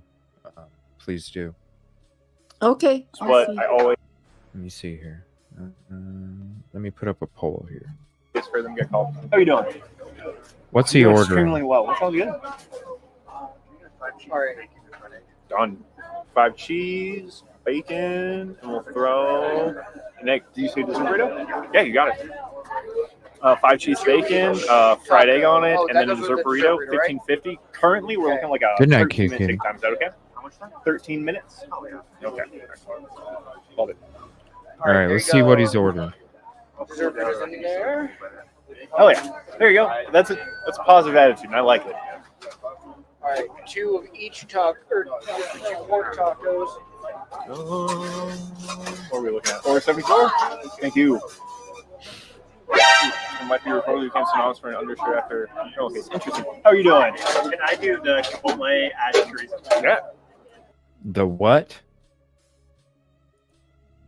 If you reported you can't synonymous for an undershirt after. Oh, okay, interesting. How are you doing? Can I do the Chipotle add chorizo? Yeah. McDonald's hat door. Yeah, I'm gonna turn closed captioning on. I can't. Triple something? If you reported you can't synonymous for an undershirt after. Oh, okay, interesting. How are you doing? Can I do the Chipotle add chorizo? Yeah. Chorizo? Chorizo? Yeah. Carnitas. Okay, yeah. So I'm like, we have one Mac of the week that has chorizo. I'm like, we don't always have it. It's been a while. Oh, it's a Mac of the week. It's a Mac of the week, so it wouldn't be something that he could have grabbed, you know, like a pizzone or something, and just, you know, ate it as he was walking. Yeah. Chipotle Mac. Spicy.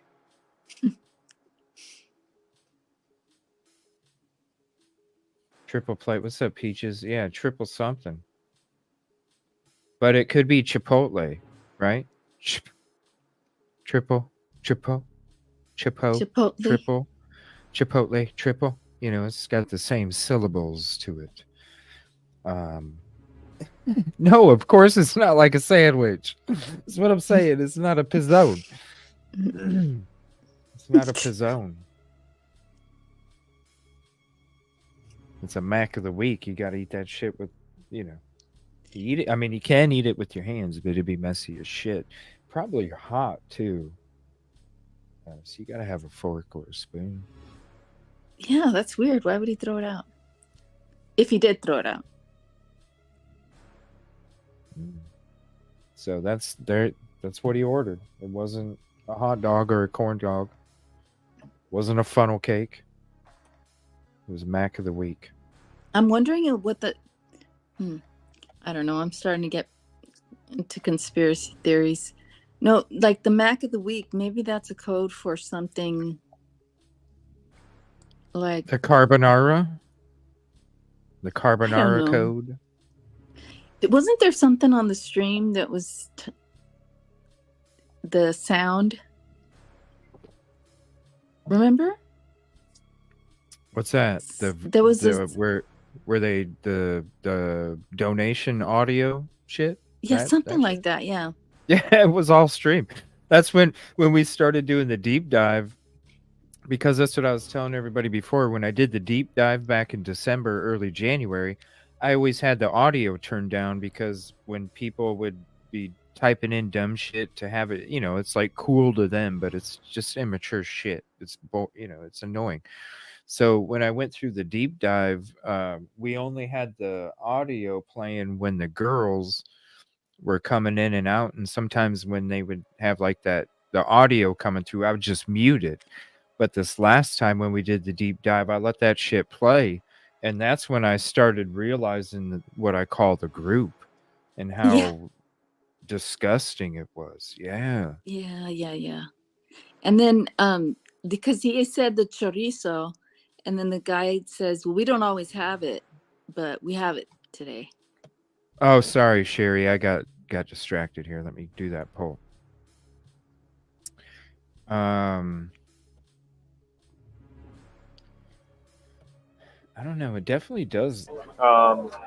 Here, let me mute that. Let me go back to this. It definitely does look like the dude. I'll put the poll up here while this is playing.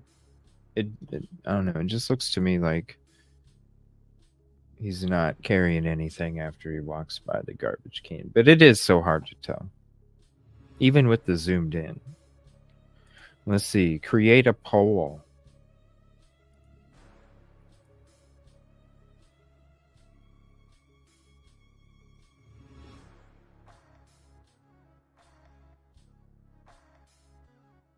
There's the poll, everybody.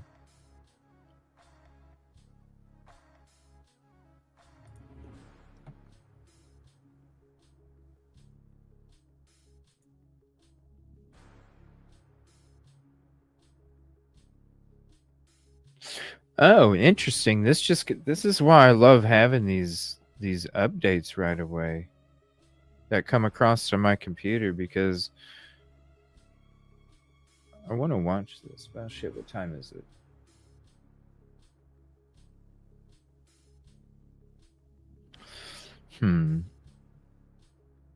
I've been trying to keep the episodes to like 3.5 to 4 hours. I don't want people to have to watch like 5-hour episodes. So let me see if there is an interesting video from Idaho4 revealed. I'm going to be the first thumbs up.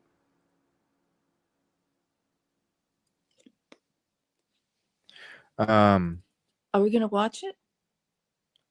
Well, it's 21 minutes. And it's because there's been a lot of, it doesn't have to do with the Grub Truck. All right. But it's about, because there's been a lot of talk, like Crime Circus has been talking about tunnels. There's other people talking about tunnels. We even talked about tunnels on this show back in the spring. But it's like, okay, where's the layouts? Where's the where's the planning? Where's the where's the shit? I mean, everybody can say, hell, this place could even have a tunnel underneath it. We don't fucking know unless you have the plan or whatever, unless you go digging. So there's been a lot of conversation about these tunnels lately, and they just came across with the video that has like a panel of like 6 people: Legal Vices, Andrea Burkhart, Chandler Remington, Eric Hunley, Nate the Lawyer, and Potentially Criminal. And it's talking about, and here's the headline: this is the only tunnel connecting Kohberger to the Idaho4 unalivings. So I thought about watching that with you guys, but it is 20-some minutes. I guess we could go 4 hours. Let's do it. Fuck it. You guys want to watch it? Or do you want to just call it a night?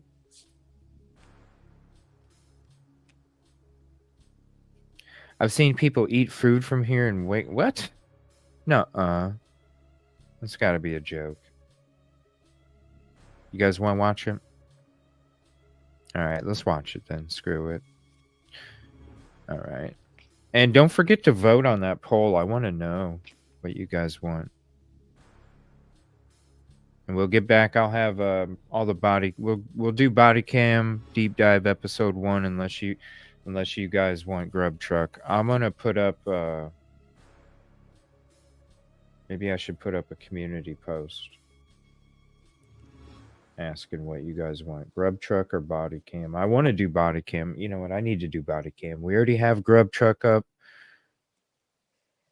I need to start that damn body cam. We're doing body cam tomorrow night. All right, so here is this Idaho4 revealed. Let me get the channel here. So if you're not subbed, please sub. Go show some love on the video, and I will share the link to the video as well. So let's get this switched over. Get the proper credit put up there. I've been wanting to watch one of their videos here lately. I just haven't been able to fit it in, but we're fitting this one in. All right, Idaho4 revealed. I'm hearing the reports of evidence that have been in the press have been, well, to say exaggerated would be a fair statement. I think that would be understating it. At the hearing on the gag order a few weeks back, Jay Logsdon specifically talked about lies in the press. I mean, things that just have absolutely no foundation in reality, being part of the concern and the driving motivation for having a gag order in this case. The fuck?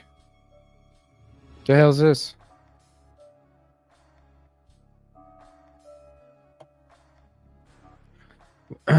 Excuse me. It says, 1, whenever somebody claims that the Idaho4 were unalived in tunnels, they'll never be able to provide evidence in support of their claim. Tunnel talk is a way to distract you. From the 8 to 10 hours that the assailants and any accomplices took to clean up the crime scene, if the unalivings didn't happen in the home, then nobody would think of the people connected to the home at 1122 King Road, Moscow, Idaho. That's a good point. It's a good point. Hmm. I better mute it. Some of their videos get me in trouble. It is a good point, though.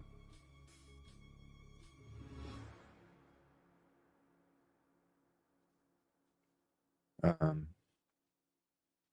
right. Oh. All right. So it says, let me see here. Whoa, what are you doing, Windows? Oh, shit. Oh, shit. Oh, shit. Okay, here we go. Is it not screen sharing? Okay, there it is. 2, let's focus our attention on a more relevant tunnel topic. Question 1, what is tunnel vision as it applies to law enforcement? Question 2, can we identify any exhibited behavior in the Idaho4 Kohberger investigation that would indicate the presence of tunnel vision as it is defined? How can these examples of exhibited tunnel vision affect the case for parties related to the case? Question 3. This is a good video. Mm-hmm.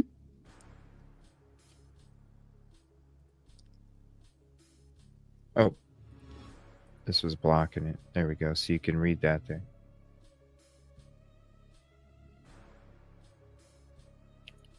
Question 1. What is tunnel vision as it applies to LE?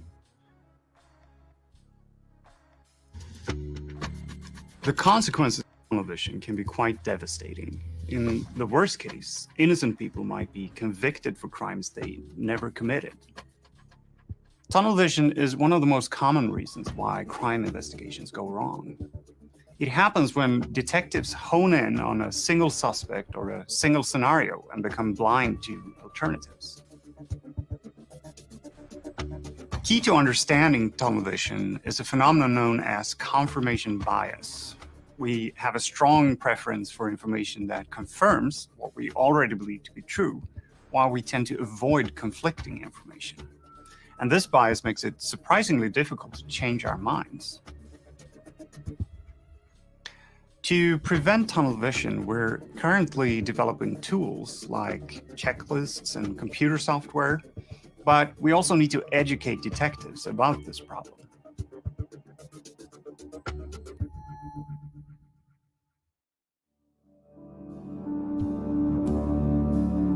So it says tunnel vision, the tendency of actors in the criminal justice system to use shortcuts to filter evidence selectively to build a case for a suspect's conviction. I mean, yeah, that's what we've thought ever since he was arrested. That's why we talk about this case, you know, and how we talk about it. Yeah. Ah-ha-ha. The only tunnel connecting Kohberger. Sneaky. Tunnel vision. Sneaky. Idaho4 revealed. I'd like to have them on sometime if they would like to. I like that. I like the wordplay. You know what I mean? That's what I'm about, the wordplay. I like that.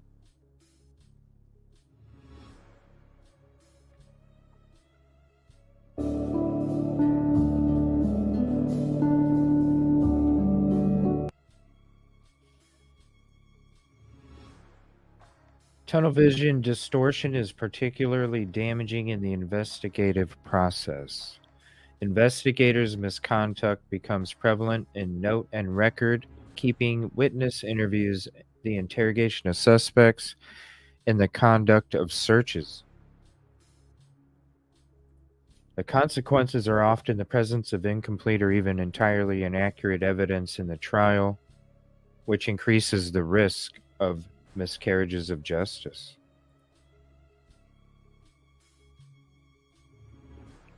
Trophies, Idaho4 revealed. Trophies to you. Great video. Mm-hmm.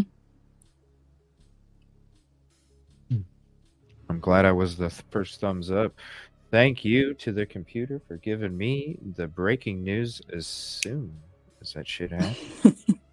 I'm telling you, this thing is beautiful. Confirmation bias, an effect of favoring information that confirms an individual's preconceptions or hypothesis, independently of the information's truthfulness or falsity.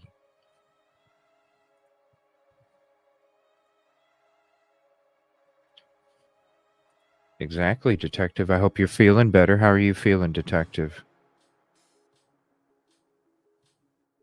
I hope you're feeling better. Uh-oh, Yolie.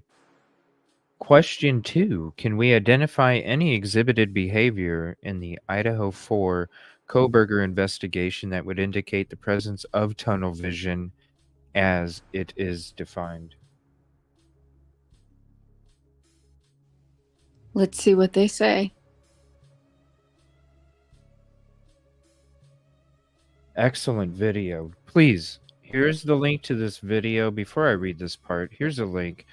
Go show it some love. Show some trophy signs. Say, hey, we're from CJ. Throw some trophies in there. Go show some love to this video. Definitely hit the like. Great video.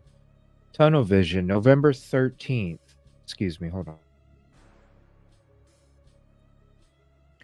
November 13th, 2022, Brett Payne reportedly finds a sheath next to 2 of the 4 victims approximately 12 hours after the unalives. November 20th, 2022, unknown male DNA is found on a glove that is discovered outside the King Road residence. By December 17th, 2022, Idaho State Police Labs reports finding 3 unknown male DNA profiles.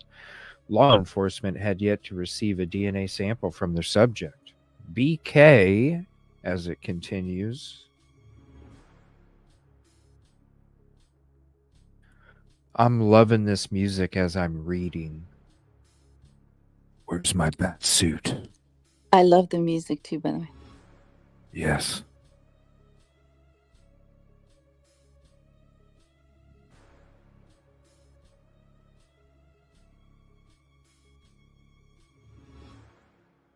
Oh. Oh, still music. Tunnel vision, and yet the police, federal law enforcement had decided on this one. Why did police and law enforcement decide that Brian C. Kohberger would be their targeted subject? And then it says stalked at the bottom in red? That's what I've been wanting to know, is why they picked him out as a suspect.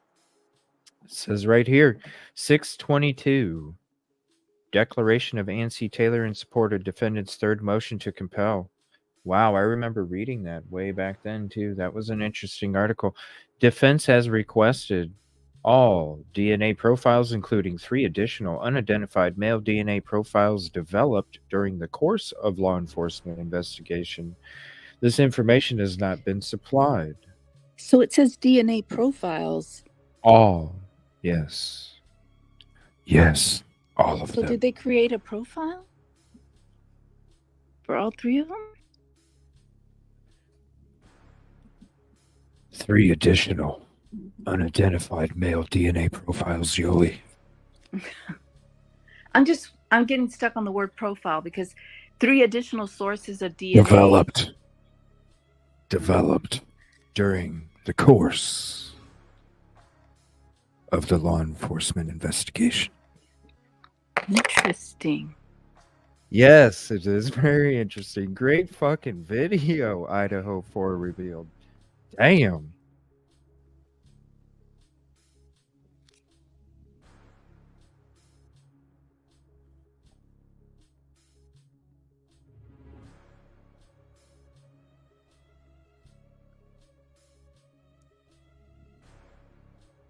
The impact of human. Whoa, that went quick. Usually it's been paused for a minute there. Hold on.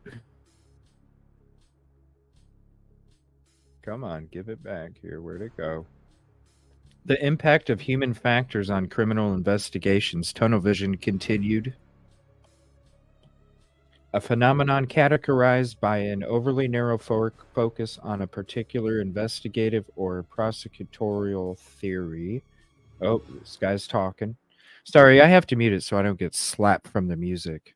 It happens when you become so focused in on a suspect or theory that you start to ignore anything else that comes in during that time that might provide some sort of alternative explanation or alternative suspect. It's something that is actually contagious.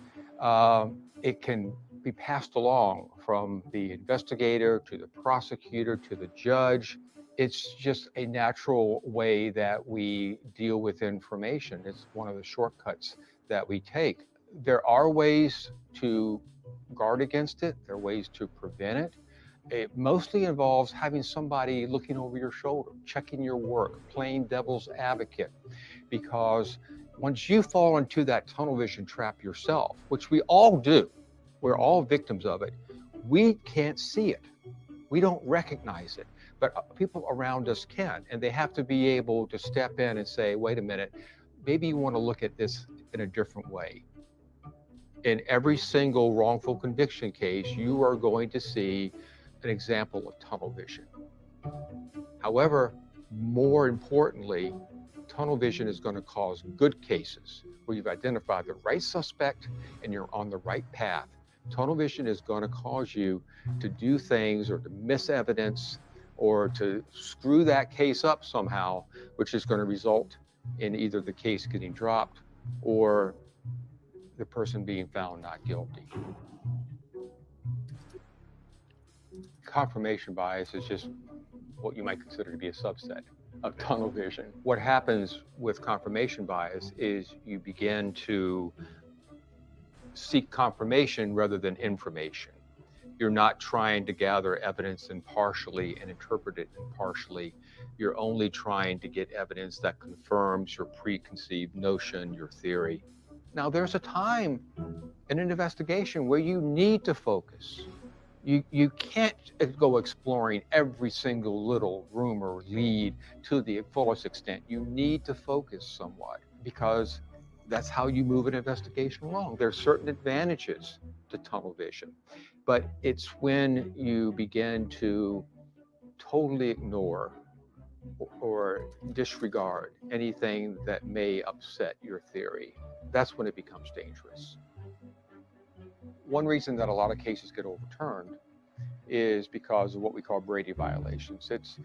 That's the term for when evidence that is favorable to a suspect is not provided to the defense attorney. And usually that information is supposed to be turned over by the prosecutor, but it starts with the investigator.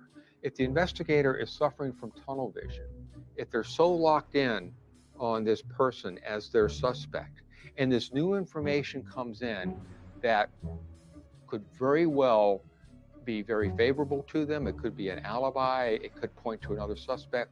Because of tunnel vision, the detective is going to look upon that information and go, no, that's not relevant, that's not important.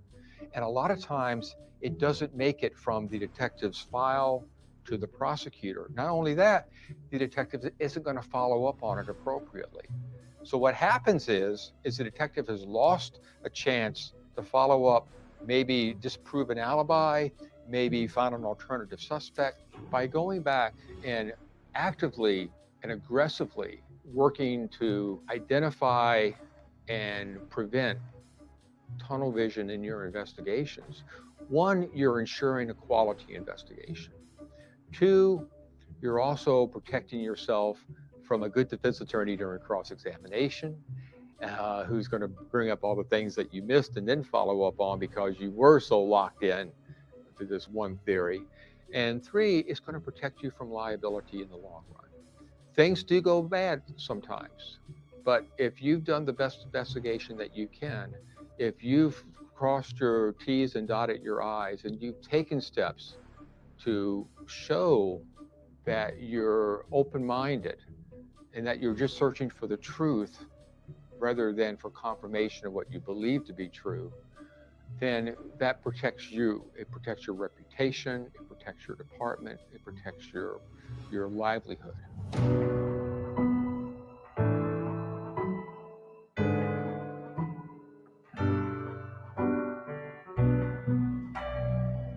The Innocence Projects.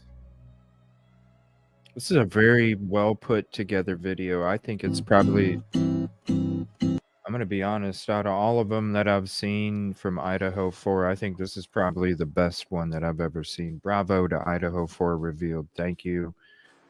It's bugging. Question 2, can we identify any instances in the Idaho4 Kohberger investigation that would indicate the presence of confirmation bias as it is defined?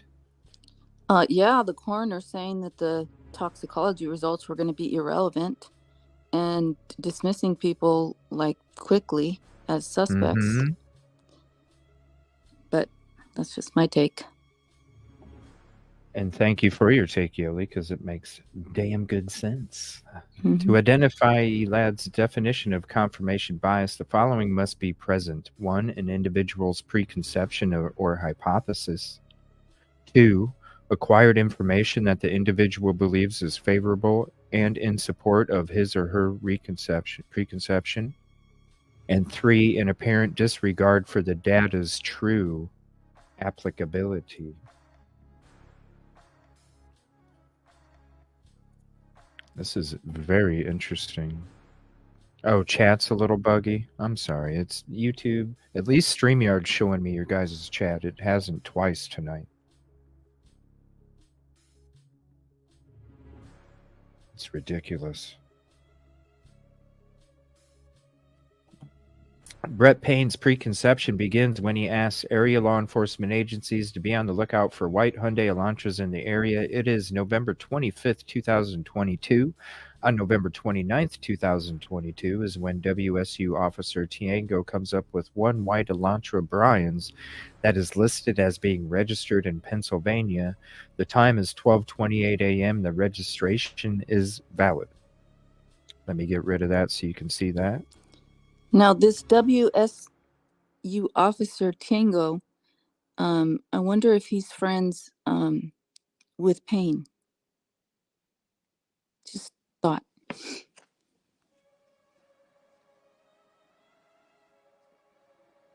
Let's write that down and let's find out. Noted. Good question. I mean, well, this is the one thing you would think that they would be because it's such a small area, right? You think they would all be intermingled. But the thing is with these LE departments, they were recruiting a lot of people from out of state. Like people coming in from out of state coming in to work for Moscow and Washington. Yeah. So I don't know. It's a good question, Yolie. I don't know. I just have this feeling about, the WSU picking out his car and Detective Payne saying, be on the lookout for this car. I don't know. There might be a connection. Hey, buddy, do me a favor. 30 minutes later, WSU Officer Whitman is looking for white Elantras and locates Brian's car in the parking lot where he lives. This isn't a digital query, but rather a physical search of university residents. Officer Whitman also ran the car and it returned to Kohberger with a Washington tag, says Payne on page 10 of his affidavit of probable cause. So that's the page. Payne continues. He pulls up the student's driver's license. Brett is about to formulate probable cause based on a subject's information and photograph. Remember, bushy eyebrows. That's where he states bushy eyebrows in the PCA. And that's when you're going, wait a minute, you see the same bushy eyebrow comment in DM's statement on page 3. And that's when I started going, okay, why is it? You know, it just made you go, huh? Well, wait a second. And the other one, it said it had a registered in Pennsylvania, didn't it? Yeah, because it was. And then Officer Whitman also ran the car, and it returned to Kohberger with a Washington tag. Wait a minute. Go back. Wait, he had already. What was the date that he transferred his plates? Because it was. Hold on. What was the date?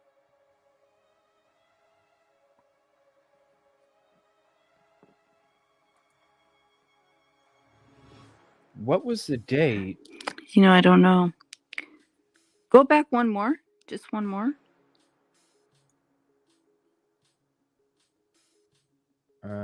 This part? I think there was another one. I mean, I think let it play there. This one?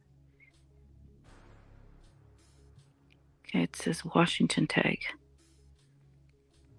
Yeah, it said Washington tag.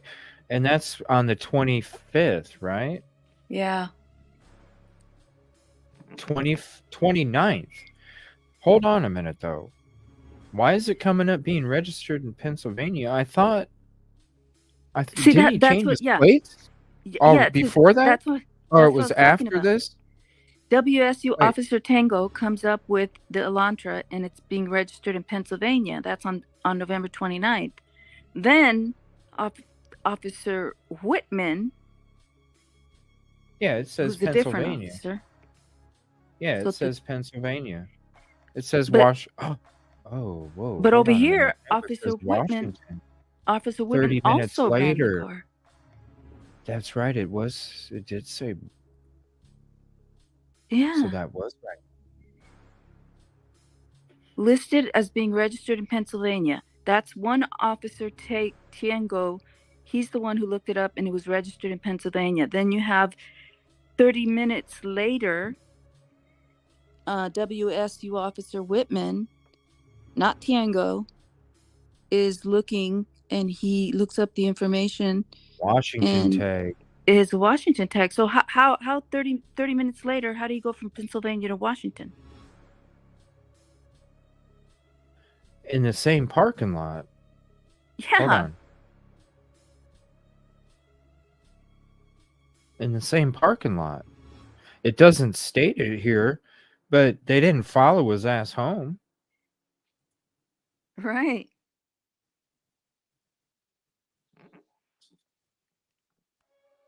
Hold on.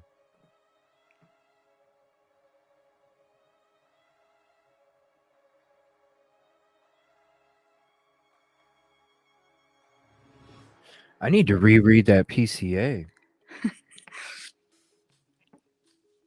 Because maybe I haven't read the whole thing since freaking January. Maybe Officer Whitman is a friend of Payne. I don't know why I keep saying that. I just feel like information. Yeah, it seemed. Yeah, one of them, and I have a feeling. I don't know.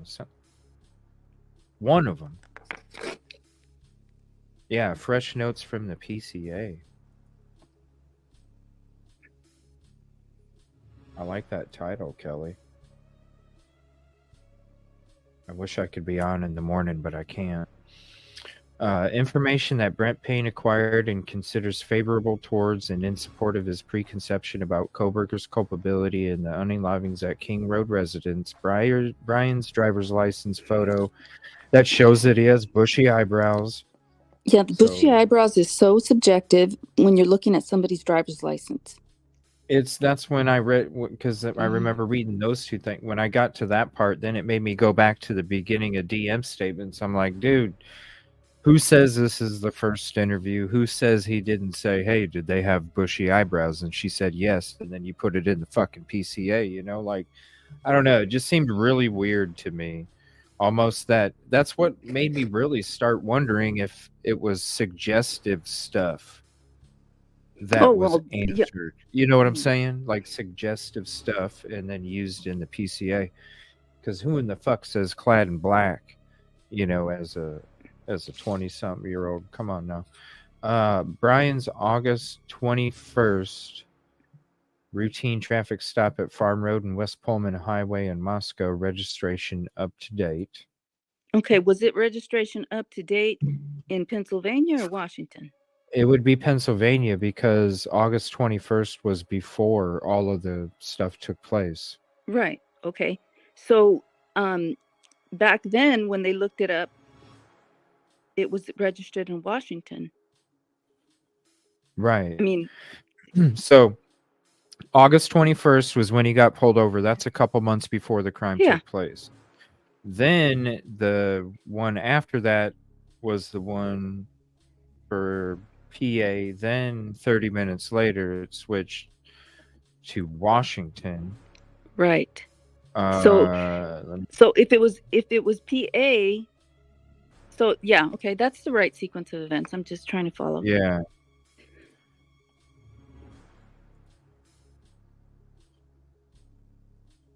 I'm loving these updates coming across my screen. I haven't had to go to my subscriptions all night. It's beautiful.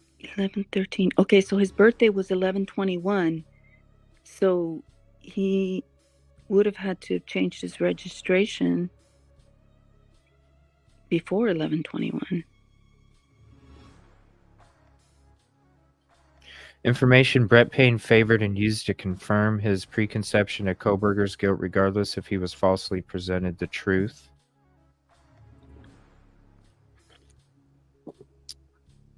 I was able to determine estimated locations for the 8458 phone from June 2022 to present, the time period authorized by the court, truth or false. The records for the 8458 phone show the 8458 phone utilizing resources that provide coverage to the area of 1122 King Road on at least 12 occasions prior. I mean, how many towers is there? Come on, people. Yeah, Of course. Even if you go shop at Albertsons or whatever the fucking grocery store is over there,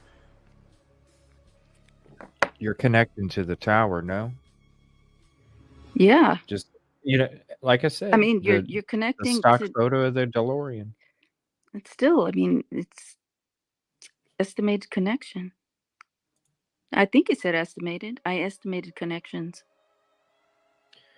What did they study? There's one big finding from the What did the study reveal about systematic error? So if there's one big finding from the statistical evidence, change here, 1118. it is that there are three variables that work in concert to create systemic error. And those three errors are the strength of the prosecution's evidence, the quality of the defense, and whether the prosecution turned over exculpatory evidence. That means evidence that it's required under law to give to the defense when that evidence suggests that the defendant is actually innocent. So here's how these three things work together. What we found is that when you look at the strength of the prosecution's evidence, weaker facts were associated with wrongful convictions. Now, this goes against all common understandings. You would think if there are weaker facts, they would lead to a near miss. But here they lead to a wrongful conviction. The second piece here is the weaker defense, and this is something we might expect. If I'm a defendant and I have a weaker quality of defense, of course I would lead to a wrongful conviction. It would lead to a wrongful conviction as opposed to a near miss. This third thing, the failure to disclose evidence by the prosecution, if the prosecution doesn't turn over evidence that the defense needs, then the defense can't do its job in trying to lead to the near miss. What we think is going on here from these three is that the prosecution has weaker facts. It is not able to do as thorough an investigation on these facts because it just doesn't have that much to go with. It doesn't turn over the evidence to the defense because it doesn't recognize sometimes what those facts are, and then the defense can't do its job. And really, if you put these three factors together, if you put the weak prosecution facts, if you put the weak defense, and you put the failure to disclose, what you have is a perfect storm of systemic failure in the criminal justice system that leads to the wrongful conviction of an innocent defendant. The role of there's the PCA if you want the PCA and you The don't have it. takeaway from this study is first, we need to decide where do we want to put our energies. So if the question is what ends up having a defendant be indicted, then it's a number of the things that we've seen before: eyewitness identification, false confessions, and misconduct by police officers and prosecutors. If, though, the question is, how do we prevent a wrongful conviction once someone ends up being indicted? Then it seems to me we have three big factors to be focused on. They are, number one, making sure that the quality of defense is better. Number two, making sure that police and prosecutors are turning over exculpatory evidence. And number three, making sure that weak facts do not end up leading to a prosecution that keeps going forward to trial. The way all three of these relate are under the concept of tunnel vision. Tunnel vision is something that... Come on, StreamYard, what are you doing? Why did it pause? It paused on its own. Actually all of us engage in every single day. Sorry, making sure that it paused on its own. I don't know why YouTube's been doing that tonight. weak facts do not end up leading to a prosecution that keeps going forward to trial. The way all three of these relate are under the concept of tunnel vision. Tunnel vision is something that actually all of us engage in every single day. It's that we start to assume something is one way because we have a few facts that we think lead to that. So what happens here in one of these cases, in a wrongful conviction, is the police have one fact about a defendant, and they begin to focus on that defendant and start not paying attention to other facts in the case that suggest that the defendant is innocent. And again, this is not specific to police or prosecutors. We all do this. But that is one of the big problems here. So if we are trying to prevent wrongful convictions, we need to be focused on the strength of the prosecution's facts. We need to be focused on the quality of defense, exculpatory evidence, but then how those lead to tunnel vision that have the professionals in the criminal justice system not looking at other facts that they ought to be paying attention to that would suggest they have the wrong guy. And that as a result, the real criminal, the most dangerous person, is still out there on the streets.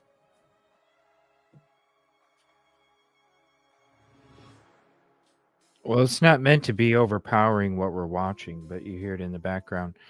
So it says on page 16, and I put the link in chat. If you guys want the PCA again, let me know. I can throw it in there anytime.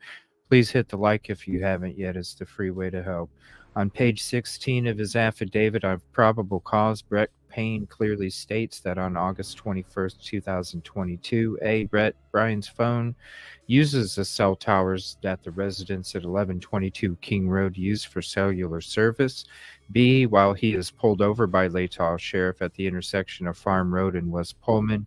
C, 1.6 miles from 1122 King Road. D, the location, the Powhouse Mall, along with a 24/7 supermarket. Winco, WINCO, also use the same cellular resources as the residents in the area.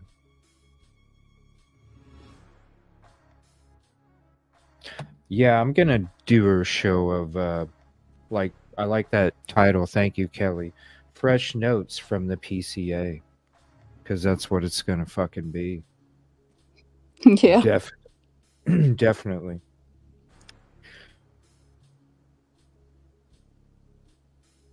I might have to do that for like a mid-afternoon show or something tomorrow. Just do a small show on going through the PCA real quick and then hopping off before tomorrow night, since I won't be on in the morning. Brett Payne's, because I don't see them being here any longer than maybe 11 in the morning, so I might be able to do like a early afternoon. If you went food shopping at Winco twice a month during the months of June, July, August. What's up? No, nothing. I was laughing because I know where this is going. Oh, okay. During the months of the shopping's better.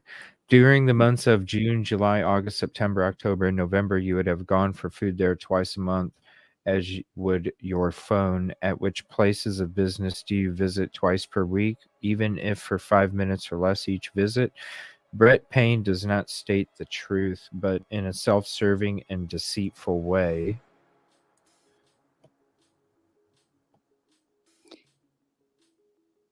He basically he makes a conclusion that those pings, that's the conclusion that is When drawn he could have from, just been, he could have just been going to the grocery store. yeah, an equally probable conclusion could be that he was just going to the grocery store.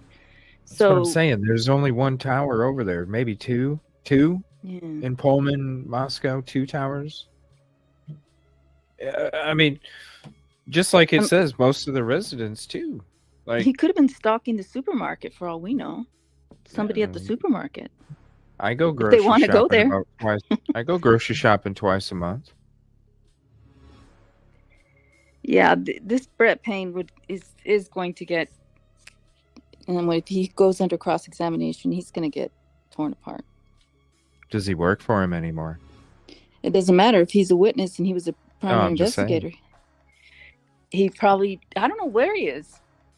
Shit bricks, Yolie. Shit bricks, Yolie.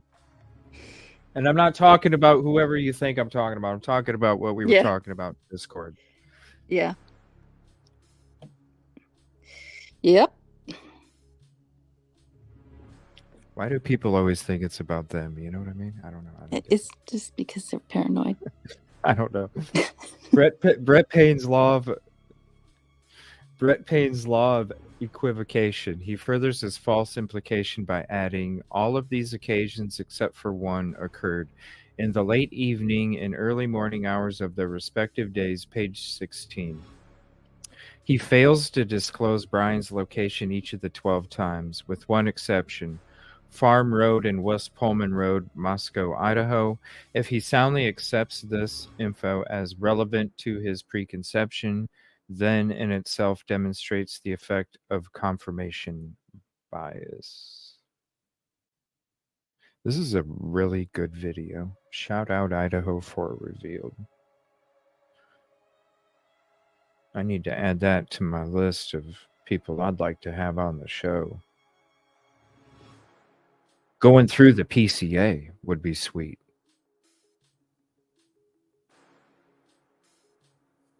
Oh, they're talking. Whenever I do the trial streams, or I talk about all the pre-trial stuff, I say, look, if it doesn't come up in court in evidence, it never happened. Mm-hmm. Whether it happened or not, it didn't happen unless it's evidence. Yeah. Yeah, that's what I've been saying. Is that, sorry. No, That's what I've been saying is that, you know, everything out here is not evidence. It's only what the jury is going to hear and what the judge is going to let the jury hear. So, but, you know, people hear it out here, you know, they hear the media, and that's why we got to be careful what we say. Yes. You know what I mean? That's why people, when they get mad at me, they're like, oh, he doesn't want to talk about this. No, it's not that I don't want to talk about it. Come on. It's because I don't know. There's ethics involved. You know what I mean? There's ethics involved. Yep. And when you talk about certain shit, you need proof. You need more than just your own freaking drawn up map and your own idea and all this other. You need fucking proof. I know it's hard to find in a gag ordered case, but damn.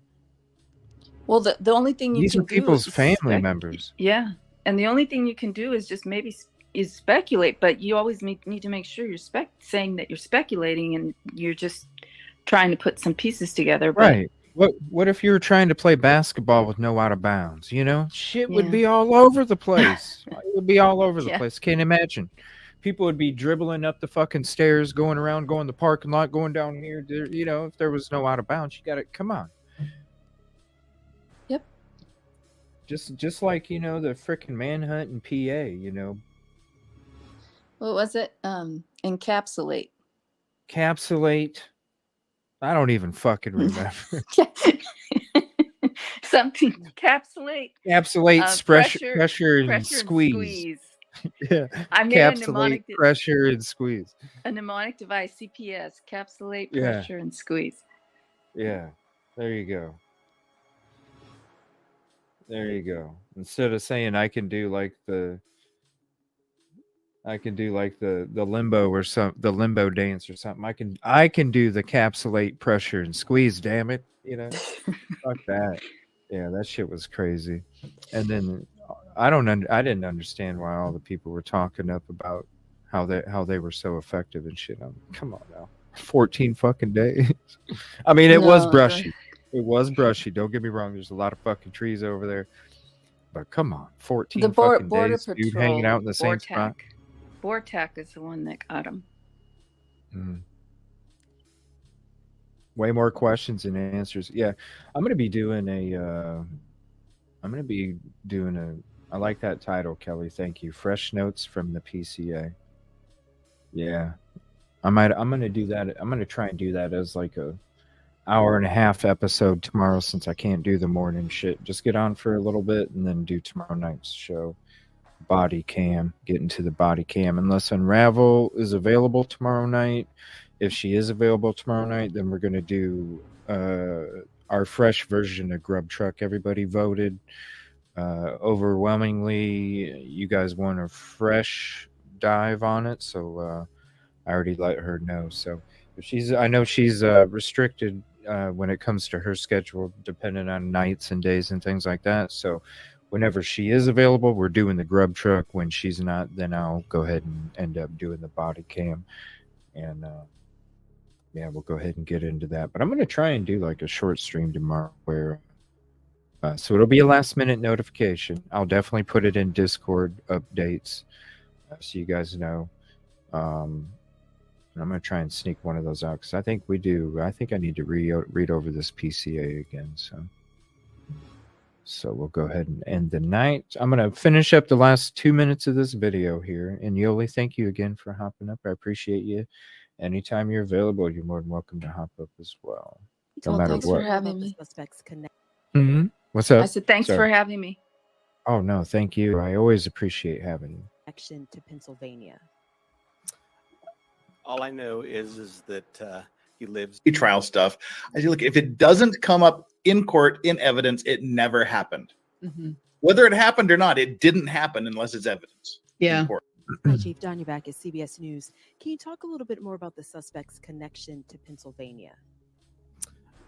All I know is that he lives in Pennsylvania. Chief Guy Tannenbaum. Whoa, you see that look that he gave?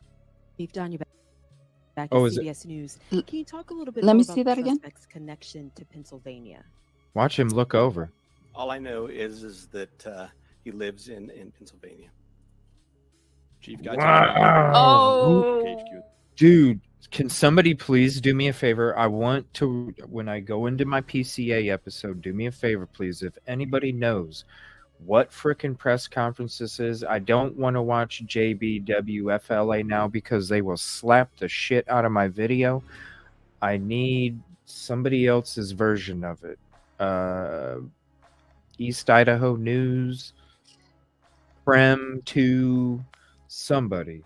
I need to find. I want to watch this. Oh, well, thank you for hopping up, Yolie. I appreciate you. Do me a favor. If you know what press conference this is, send it to me, please.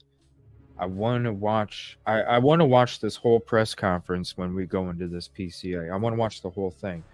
So again, if you know, I'm going to go ahead and rewind it just for a second. If you know, let me know. Send it to me, please. All I know is And if you have any body cam videos, I don't care if you think I have them, if I don't have them, whatever, send everything to me, please, because I'm going to be sifting through it all tomorrow before we go into it, because I might not have them all. I don't know. All right. We're going to watch this again here real quick. that he lives in Pennsylvania. Chief Guy Tannenbaum. Hi, Chief Don, you're back at CBS News. Can you talk a little bit more about the suspect's connection to Pennsylvania? All I know is that he lives in Pennsylvania. Chief Guy Tannenbaum Oh from my. Nonstop Local KHQ in Spokane. More about the Elantra. We saw reports that you mentioned that you recovered an Elantra, but can you specify Right. where that was found? And we know that that was one of the biggest pieces of information you were asking from the public to tip. Were Right. you able to provide an information on whether those tips led to this seizure of an Elantra? That's still part of the investigation that will come out in the future. And look at how He's fucking gonna- nervous he is. And he does it Oh, again. he did. You gotta be fucking kidding me, dude. Who's over there? And that then he he's shakes his looking at? head. He Yeah, he it's shakes like his- this. Whoa. One more time, everybody. Please, please send me that press conference, not WFLA. All I know is that he lives Oh, in hell no. What a Chief Guy freaking Tannenbaum. video Chief Idaho Don, you're 4 back at revealed. CBS Thank you News. so Can you much. talk a little bit more about the suspect's connection to Pennsylvania? all I know is that he lives in Pennsylvania. Ooh. Chief Guy Tannenbaum from Nonstop Local KHQ in Spokane. More about the Elantra. We saw reports that you mentioned that you recovered an Elantra, but can you specify where that was found? And we know that that was one of the biggest. What pieces was of the information date you of were this, asking you from the know? public to tip. 29th, probably, because Were that's you when he able to was provide an information arrested. on whether those tips led to this seizure of an Elantra? December 29th. That's still part of the Oh, yeah. investigation Okay, that will yeah, come the out headline. in the future.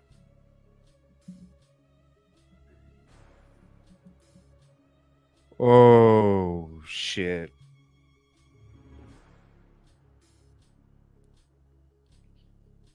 Is this gonna work? Like, he's thinking like, did I say? I don't know. I could. He's thinking like, did I do it right? Or I don't know. It's very suspect. Hold on. I got to make a fucking screenshot real quick. Hold on 1 second. Because that's going to be my screenshot of this fucking PCA fresh notes. Hold on 1 second. That's my screenshot.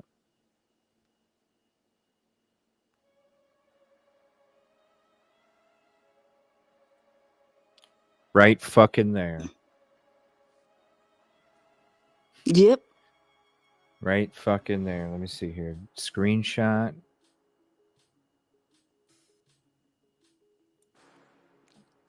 Whoops.